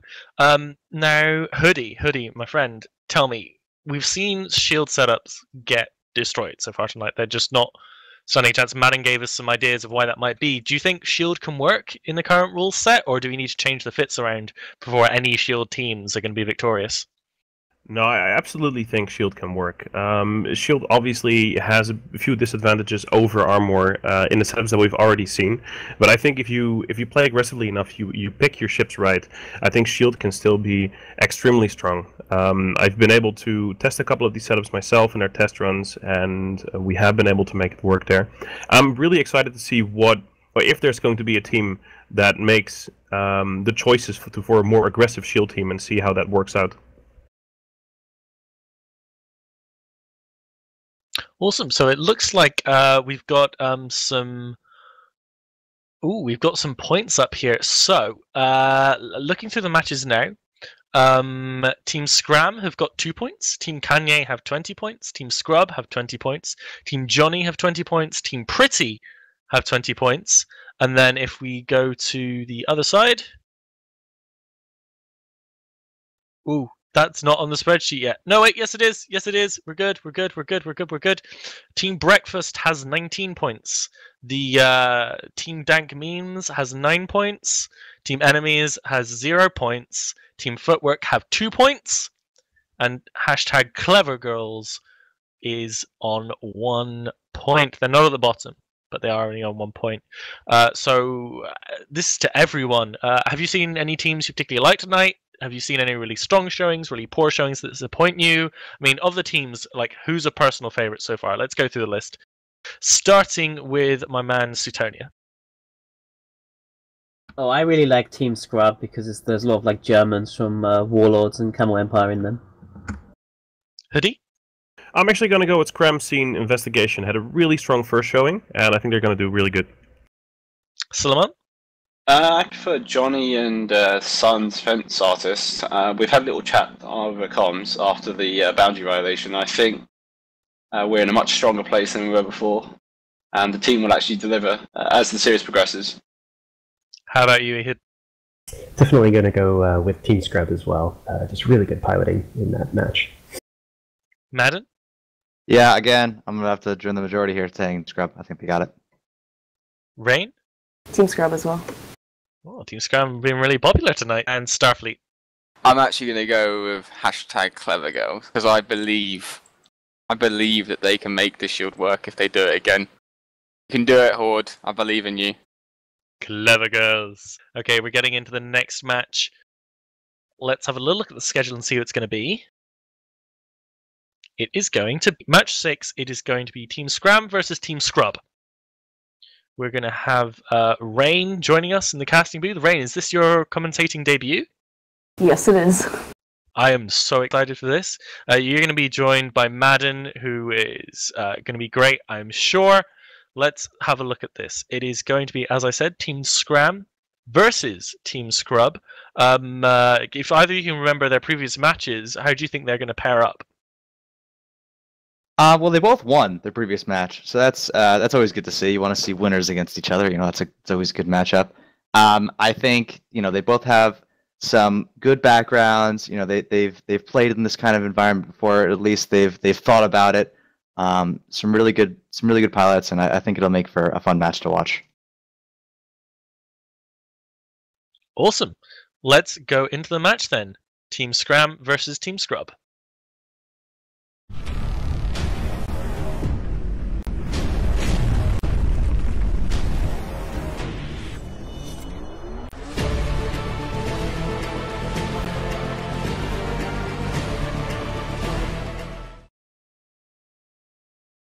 Alright, so on the red team, we have Team Scram with the Vigil, Algos, Executor, Harbinger, and Typhoon. And the Executor, Harbinger, and Typhoon we've seen a lot during this fight. Yeah, and on the other side of the field with Team Scrub over here, we've got a really interesting setup with the APOC, Oracle, Executor. Again, we've seen this stuff before. You got the Vigil on one side, you got the Vigil on the other side. I think this is kind of, obviously, they're different setups. The APOC's going to have a lot more trouble applying its DPS versus the Typhoon, which is, missiles. It's going to hit you. But we've kind of seen this before. It'll be interesting to see what happens. But personally, I think the Typhoon KOR has got it as we got 10 seconds to go. Yep, match is about to start. It looks like Team Scrub has a lot of DPS in range, so they might have the advantage there. Absolutely agree. Yeah, no, I think that the cruise missiles from the Typhoon and the Harbinger are just going to be just devastating against an APOC and an Oracle as they initially go after that APOC. I did not expect that to be the initial primary. Oh yeah. It looks like the blue team's kind of backing off, whereas the red team's going in. Team Scram now they're just both burning at each other, blasting away. I love to see this. You got a Typhoon running at an Apocalypse. I am so excited. I hope they just kind of like meet in the middle and just slam right into each other, as you got a lot of drones coming out, a lot of Tech 2, and some Tech 1 armor maintenance bots are coming out of that APOC. Basically, both sides you're seeing those bots. It's interesting to see where they're putting them. A lot of the little stuff, no surprise. As the Oracle is taking a ton of damage. For some reason, they're targeting the Oracle, whereas Team Scrub is targeting the Vigil and the Algos rather than the bigger things. So it's really interesting to pick with their focus fire. Especially considering we saw in the early matches where the team trying to go after the Vigil did not succeed because you can't apply DPS to a Vigil that's really far away. But that Oracle is very likely going to explode in the next minute. And I think that's going to be telling. Oh yeah, the Executor needs to start landing reps, so they got to get those rep bots on them, which are huge in this match because you can actually use T2 rather than just T1 like all the other drones. Yeah, I know. I saw that APOC Tech 2 rep bots, but that Oracle, it doesn't matter. The Typhoon, the Vigil's got it. I mean, it's done. But the Executor for Scrub is actually taking a ton of damage and now is in half armor, so that actually might be the turning point if they can take that Executor. Yeah, if there's no way he can get himself back up via bots or like self reps, then he's kind of screwed. Especially because like both Logis in this are actually really key. Like, so you take down and there's no Logi. bots on him. Yeah, sorry to just jump in, but there's no rep bots on him at all, and boom, he's done. There goes Logi. But obviously, Scrub is now really focused. They got to take out that Scram Executor, and they have a little bit more DPS in the field, so that's a big difference maker. Luckily, all their ships and that Logi is going to die soon. Yeah, I was gonna say if they don't take that other Executor out, then they have a huge disadvantage. But I think they're actually focus fired properly.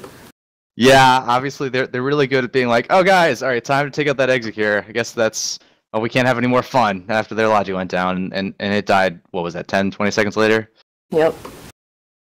Well, now it's no Logi in the field, so a lot of things can die really quickly. Algoses are both taking damage. I think they're likely not long for this world.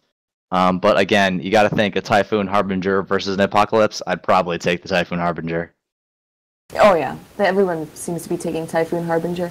Well, the Typhoon's been taking a lot of damage. Oh, now they're focusing the Scrub Vigil. Yeah, hey, look, you can kill a Vigil. It can be done. I'm impressed. I have not seen a Vigil go down until basically the end of the match, or just by almost sheer luck. I'm really impressed that a Vigil is dying. Yeah. And they're also shooting the APOC because, they can. So they're just going to have a little bit of fun and see if they can't clear the field here. I think that APOC, even with the large ancillary rep around there, it's still dead. Obviously, he's trying to take out the Typhoon, but I think it's not going to make much of a difference. The DPS on the field still here for Scrub. But a good match overall, really good effort when you're thinking they put out an APOC against, obviously, the dominating Typhoon Harbinger. I appreciate trying something different. So hopefully at some point someone will come up with a way to beat this Typhoon Harbinger, or it'll be banned or changed or something. Yeah, it seems like Scrub put all their DPS onto too weak of a ship, and so they weren't able to outstand the other team's DPS in order to apply fully. Yeah, I completely agree. I think now we watch the Apocalypse fall. Yeah, and then this Vigil will just see what it can do. Can the Vigil survive? Will it do the honorable thing and leave the field? Well, I guess it's not honorable because they need the points. Yeah, you get to keep the points. So even though they may lose this fight, they might still be able to keep points. Yeah, all right. Go, Vigil, go. You can do it.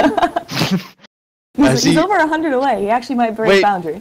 Is he going for the boundary? Do it. Oh, you can no. Do it. As you see, they're just kind of chilling, thinking, all right, what's this guy gonna do? I'm not entirely sure. I feel like though it seems like, well, we can't hit you from that far away. Well, see you do have Asgard. He's making his way, but yeah, it's not really a great matchup. Vigil versus Vigil. I don't know if either one wins. Yeah, this is the downside of having no damage drones. You can't actually kill. You just kind of have to fly around and dodge bullets.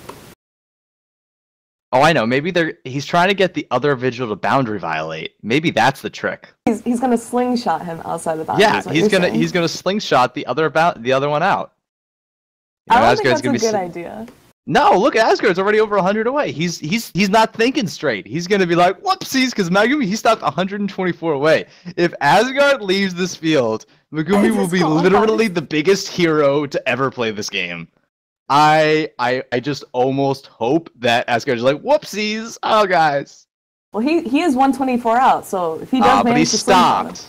But Asgard just straight stopped. He's like, oh wait. What's he thinking? He's not using his micro, so he's playing it cautiously. Yeah. Up, and Megumi's dead. So we know match is over. All right. Take it back to the booth.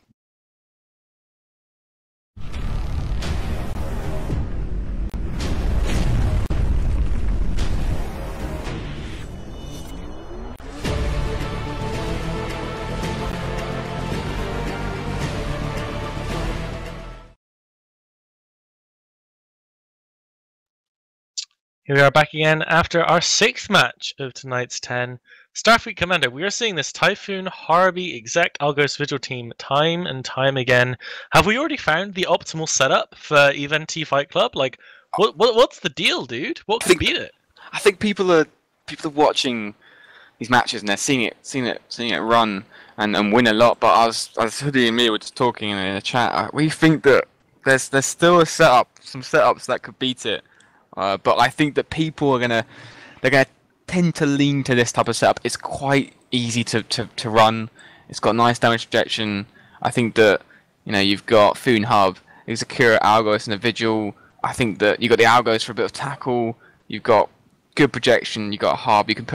Both the Hub and the Foon have a good tank. The armor Logi is good. I think that we're gonna see that a lot, to be honest. And probably it's only a matter of time before we see a mirror. I guarantee. Cool. Now, Sully, you were commenting on some of the pitting there. First the APOC and then the Vigil, who was trying to, I think, maybe matador people out of the arena before he got blapped. What was going on with the APOC? So, as the match started, the APOC charged in, and there was this strange couple of seconds where the APOC was very close to the other team's Execura, but he wasn't trying to tackle it. He was trying to shoot an Algos by the looks of it. And then they couldn't kill the Algos, they couldn't kill the Vigil, and then they finally went for the Execura as they lost their Oracle. And then once the enemy Logi was down, APOC then tried to kill an Algos, which was tackling him, and spent 30 seconds trying to kill him and doing no damage at all. Whereas he could have been spending that time trying to kill the Harbinger or the Typhoon. I think just those small mistakes, particularly if you're, in this format where you've got one of each ship class, it's really important everyone pulls their weight and flies really well, particularly a battleship pilot who does the lion's share of your DPS.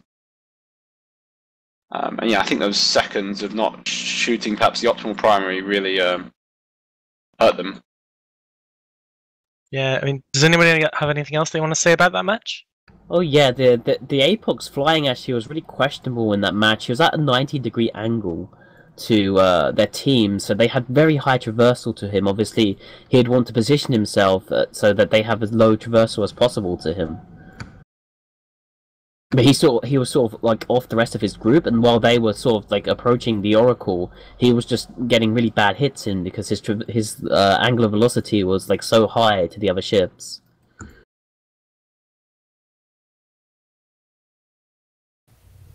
Another interesting thing to note was the Typhoon coming in for tackle was a really easy primary call for Scrub Squad at the beginning, but they didn't primary it. We had Madden screaming about these two battleships running to bounce into each other like knights on a jousting field, and yet they didn't primary that Typhoon when he was really far away from the Logi, and I feel like that might have been a mistake that could have been a really good point for them to draw the enemy Logi in, but Scrub didn't make that call, and they could have primaried that Typhoon. Might have made for a very different match.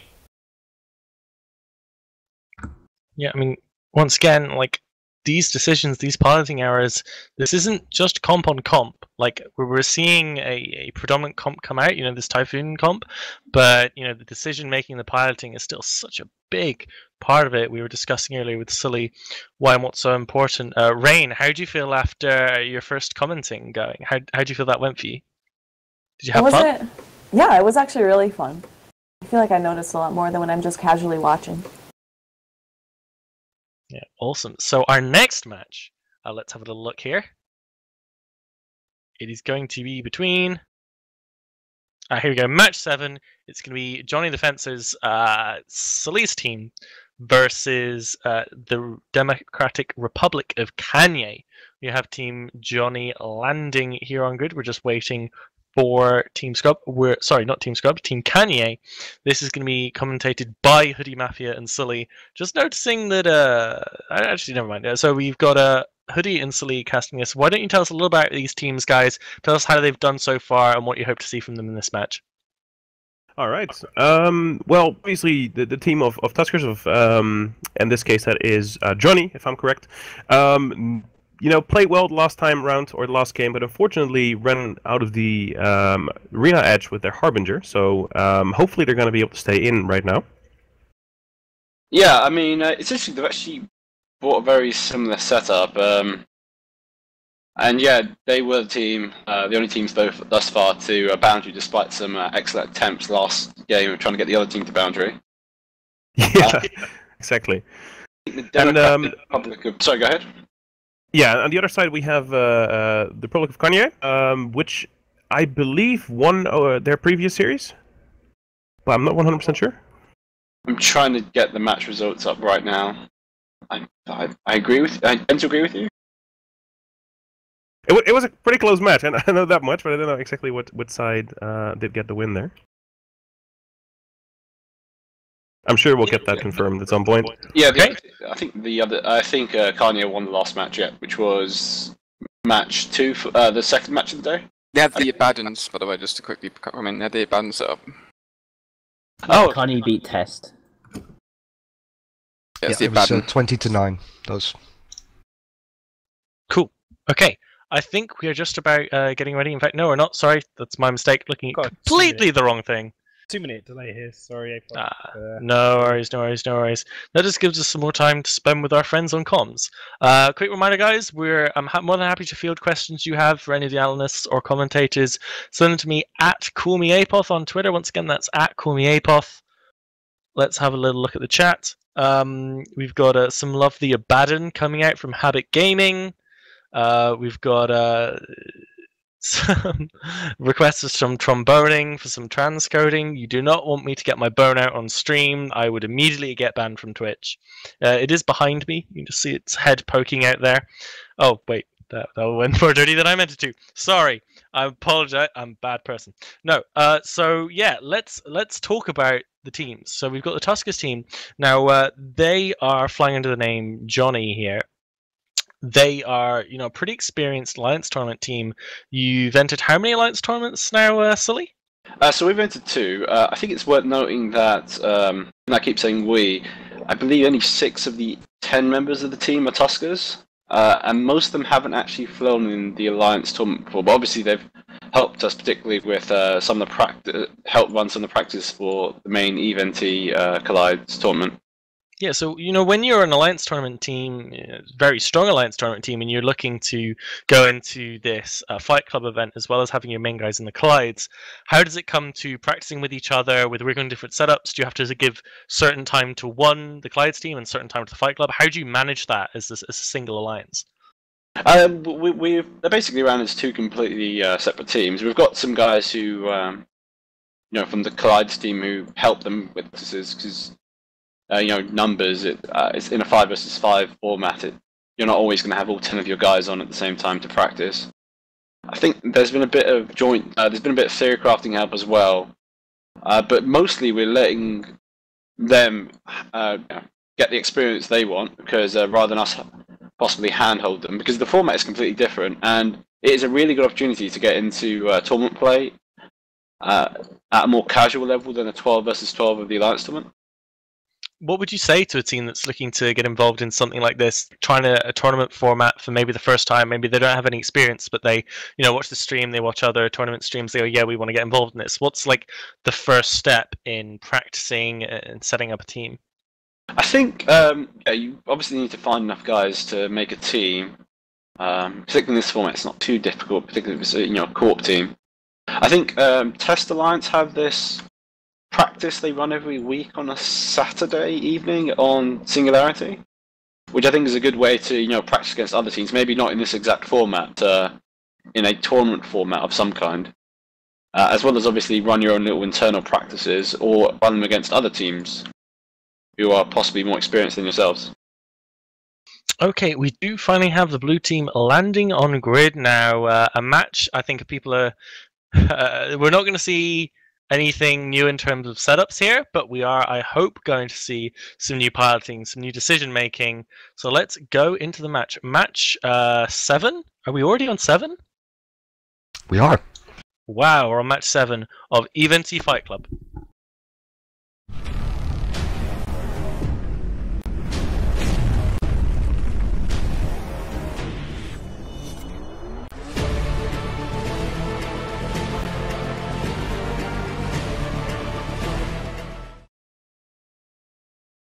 All right, welcome to match number 7 of Fight Club. I'm Hoodie Mafia. I'm joined by Sully here for the match between Johnny and Kanye. We have on the field Kanye, which is the CO2 team. Again, bring out the lasers. Have the Abaddon and the Oracle, an Executor as logistics, a Dragoon, and a Rifter. Yep, and Johnny and Son's fencing company have brought the comp they brought in the last match they had, which is proven to be a tournament staple to pretty much the standard team that most people tend to bring, which is Algos, Executor, Morlus, Harbinger, and a Typhoon. Yep. It'll be very interesting to see how this goes. The match is already underway. Abaddon is slow bolting towards the center of the arena, but it doesn't seem to be doing a whole lot of much at the moment, actually. Yeah, it wants to be going in. I'm going to be assuming here that the Typhoon team wants to kite and put damage up here. That's exactly what they're doing. They're staying at range, and you can see the CO2 team slowly closing the distance here. Yeah, it looks like Johnny and Co have learnt from the last match. They're not running away at the start of the match full bore. They're just, pacing themselves to make sure that when needed they can pull range. But at the moment they don't need to. They're not taking much damage. In fact, they're taking no damage at all, which is a bit strange. You would have thought the Abaddon would be able to apply some damage at this range. Yeah, at least with Scorch to be able to shoot across the field and apply against the Harbinger or the Algos maybe. But as it stands currently, the Oracle is taking an absolute beating right now. It's taking reps, but it's still bleeding armor. Yeah, I'm not sure if he's fully tanking. The Morlus of Johnny and Co is just taking a bit of damage, but there's a bit of split damage onto the CO2 team. The Oracle, like you say, is taking a lot of damage, but there's also some damage slowly sticking onto the Rifter. But this Oracle is going lower and lower, And be interesting to see. And the Rifter just took a big hit as well. Yeah, they're both taking a lot of damage, and they're still sticking to the front. They're not moving to the back, which is kind of surprising to me. And then down goes the Rifter, kind of orbiting its own team at the moment, and then just getting popped. Yeah, and the CRT, the Oracle was getting very low, and they still do not seem to be in a rush. Okay, the Abaddon's now turned into MWD. The Execura for Johnny & Co. is just started taking some damage now. Yeah, and there goes the Oracle. He wasn't actually tackled, so it's surprised to me that he's not moving away or trying to mitigate some damage, but just slow boating in and dying. Does pop, and fortunately now they're going to be not going to be able to apply enough damage on the Execura here. Yeah, the Dragoon's now taking a bit of damage. We'll see how effective these Mauler stamps are onto the Execura. Maybe they can stop it. I see the Mauler focusing all his stamps onto the Execura right now. Maybe trying to stop the Dragoon getting reps. It looks like Johnny & Co. is now focusing the CO2 Execura, who was dipped into armor. While the Dragoon is actually, hard to tell, it looks like they're doing a lot of target swapping, because the Dragoon is now half armor, and so is the Execura. Yeah, I think they're just shooting whatever comes in range and whatever they're able to apply to it. It seems to be working for them. The Dragoon has just tackled the Johnny & Co.'s Execura, but he's half hull, and he's down. Yeah, this isn't going to work. Absolutely not going to work. I think they should have been more aggressive at the start. They kind of waited out and kind of slow-boated there and didn't take any action either offensively or defensively once they started taking a lot of damage. Yeah, I think this is a hallmark of maybe a more practice team, possibly, is the fact that they're willing to go aggressive from the start of the match when it's suitable. Particularly when the other team is a kiting team, you've got to get in there quick and you've got to, close the distance. I mean, the Abaddon's on top of the Execura, but I mean, one of the big weaknesses of lasers is their poor tracking. And I'm struggling to see how the Abaddon, without any support whatsoever, is going to kill the Execura, whereas he's already losing his own logistics. Yeah, I think there's absolutely no way at this point that they're going to get any damage across it. He has not been able to apply any damage for the majority of the match. Maybe he got hindered by the Maulus, maybe it was the piloting and the transversal on the other side, but you saw no damage coming from this Abaddon the entire match. Yeah, I think he maybe got a shot off on the food. Maybe he got a bit frustrated about not being able to hit the Execura. I mean, the CO2 Execura is holding on for quite some time, actually. But he will inevitably go down, you would have thought. Maybe when the... Yeah, the damage seems to have stopped. Oh, well, and as I say that, he does indeed pop, which leaves just the Abaddon on the field right now, actually being swarmed by EC600s. So that's maybe why he's not applying any damage either. Yeah, it's true. I mean, particularly in this, in their setup where they've gone all in, or quite heavily all in onto the Abaddon. Yeah, absolutely. Particularly effective at stopping the majority of the team's damage. And we'll see how well this Abaddon can tank, but I don't really see any hope for him. I mean, he's running away from the Johnny & Co.'s Execura despite trying to kill it. And he's now been scrammed by the Algos. Yep. And at this point, the Executor can just get its transversal up, and I think it's going to be completely lights out.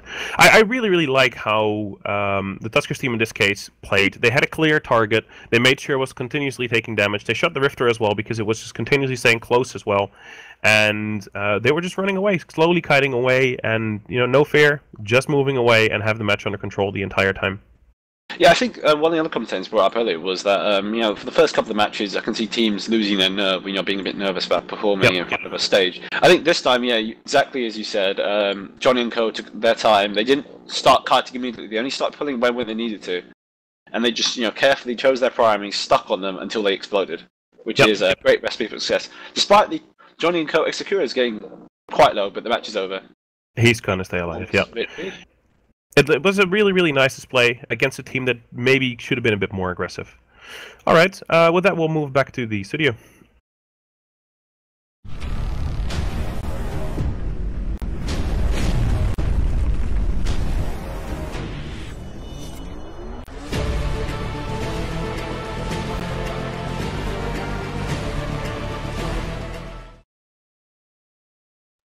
Seven down, 3 to go. Here we are on the first day of Event Fight Club.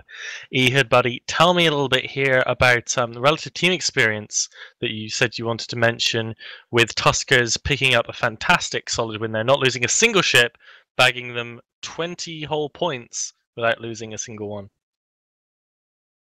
Yeah, I definitely think that we saw a little bit of a mismatch there as far as experience. You know, I had an eye on that CO2 team at the beginning, especially on their drones. And what's interesting is when you get in this high intensity match, it's really difficult to remember all the things. And drones are a really big key to that. That Oracle was taking so much armor damage, and there were medium rep bots just chilling around the CO2 executor doing nothing. And that's the kind of thing that as you gain experience in this setup, you remember, I've got to do things with my drones. I've got to, manage my primary and, put the Logi rep bots on the primary on our team that's going down. And he received those armor rep bots as he was in deep hole. And so that's the thing to note. There's so much going on for these pilots. I think it's a really good experience for them, but it's going to be really difficult to remember all those things because they definitely add up. There was also another success for the Johnny's and Sons fencing team, and that Zoe managed to stay in the arena. Congratulations, Zoe. You are now 50% accurate in staying inside the arena. Well done for that. Bayart J, the master of ceremonies, the real power behind the throne here, is asking why there aren't any drakes being seen. So guys, tell me, where are the drakes? I think there's two reasons. I think, I don't know, 78% of the comps we've seen have been armor, and the Drake is available for use in this format is a shield Drake, unfortunately. And I think the other reason was people in this sort of format, think of a battle cruiser, they think of one that will do high DPS, be very fast, have a very strong tank, but the Drake is sort of, it doesn't stand out in any real way, I don't think. So I'm not sure I think that probably contributes to its non-popularity at the moment. So you're saying it's not very good, so people aren't flying it. Is that what you're saying? Well, it might be. I don't know. I think it's all right. I think it's above average, but it's not amazing at any one thing, which is generally the harbinger that we see being commonly fielded is just a very good source of damage application at range, whereas the Drake doesn't have anything like that. It's amazingly good at. Cool. So Starfleet. Tell us about the EC drone horde we've been seeing in the most recent matches. I mean, we've seen the EC drones, but I don't think. I mean, we were talking about them a couple of matches ago, but I don't think they're worth it. I think it's whenever I've been in the Alliance tournament and we've discussed EC setups as a general, just ECM setups. So setups are just based on ECM. We always come down to the fact that you're putting it all down to chance. It is just a chance game. It's just some numbers that can sometimes go in your favor, and most of the time when you want them to go in your favor, they're not going to go in your favor. So I think that, especially of these Tech 1 holes that aren't really that tanky, I think just having Tech 2 bots are going to make they're going to add just that bit of EHP just to keep your ship alive, just for a bit more, so you can take another ship down or trade, at least.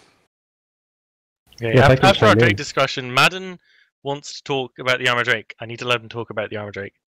Thank you. I think it's really important for us to point out here, there's a great opportunity for us to switch up the meta entirely and bring out the Armor Drake. Now, no one expects the Armor Drake, and some would argue that's for good reason, but I think the Armor Drake is an underrated ship. Really good opportunity to just completely blow a team out of the water when they least expect it. They think Drake, oh wait, I know that fitting because we'd have to give them the fitting. It's an Armor Drake, that's terrible. But when then they come out and it's got, Armor Drake powers, it's got this in the bag.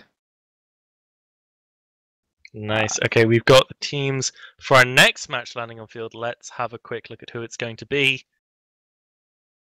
It is going to be match number 8. It is going to be Starfleet Commander and Rain commentating Team Pretty versus Team Breakfast. My Waffles are back to redeem themselves. Hopefully they've kicked Benson from their team. I think he dragged them down last time. Maybe they're making the same mistake again. I haven't had a look on field yet. But let's have a little quick talk about what these teams have done before between Rain and SFC. How have they done so far in their first match? Well, I'm just going to quickly... I've got my sheet here where I've been writing down everyone's matches and things. And I believe I missed this match, but writing it down. But I think the Scram Scene Investigations, they beat Breakfast Club. Am I right in saying that? So Yeah, that's right. They beat them, so. But I think they can still. I think your Bizapophny, they can still bring it out. They can make it work. What do you say, Rain? What do you think about Pretty Girls? What do you think about them?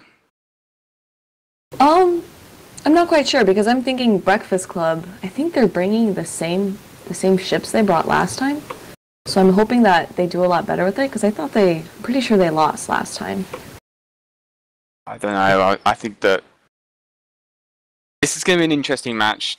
Well, we're not going to discuss about what's on field right now, but I can see the setups on field. But I think it's going to be interesting. I think that the Waffles they could make this work. They could do it if they get some right tight calling in, tackle some things down, lock some things down. I think they could definitely take this. I am contractually obliged to ask the following question to you: do you, in fact, like waffles? I can have gluten-free waffles. If they're gluten-free, I like waffles. I'm actually in the same boat. I have to eat gluten-free waffles as well. Oh my god, that's brilliant. Yes. Okay, well, let's go into the match right now then. Team Breakfast versus Team Pretty.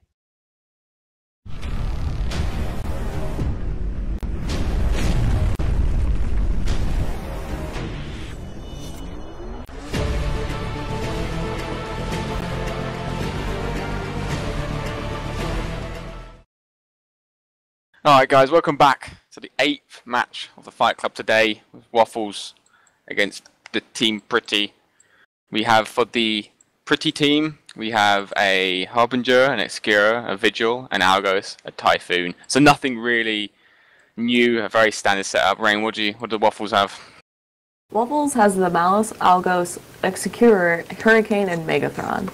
And I know they bought the Megathron last time because I remember it had the really nice Quave skin. Yeah, and I forgot to lock all the ships up, getting a bit too carried away, but I have them all locked up now. Match is about to begin, we've got 3 seconds on the countdown. I think that we got the Typhoon standard set up, but I think that if Waffles can get on top, I think they can definitely take some of these ships down. And as we say that, this match has started and the Megas are moving straight in, but the Hurricane's taking some damage. Yeah, and if you look, Team Waffles actually warped in staggered, so the Megathron is a lot closer to Team Pretty, whereas Team Pretty all warped in on top of each other. What's amazing, Team Pretty not moving, and they're getting close. Waffles are getting close, so the Hurricane and the Mega are leading the charge in, with the Excura keeping behind, and the Vigil, the Maulus doing exactly what he's meant to do, just staying out of range, but the damage is hitting in the Hurricane, I think, right now. I mean, I think they could probably definitely keep him up, but Team Pretty, they got to be careful. If the Excura is still in the ball, he needs to move. Yeah, and Waffles not actually hitting anyone else. They're moving in, but they're not really hitting anyone. Oh, they're going for the Algos now. I think that's because the Hurricane, even though he's taking much damage, he's actually 220 fit, so he's very close range, that DPS, and the same with the Mega, so they got to wait until they're right on top before they can actually apply their damage. But I mean, this Kane,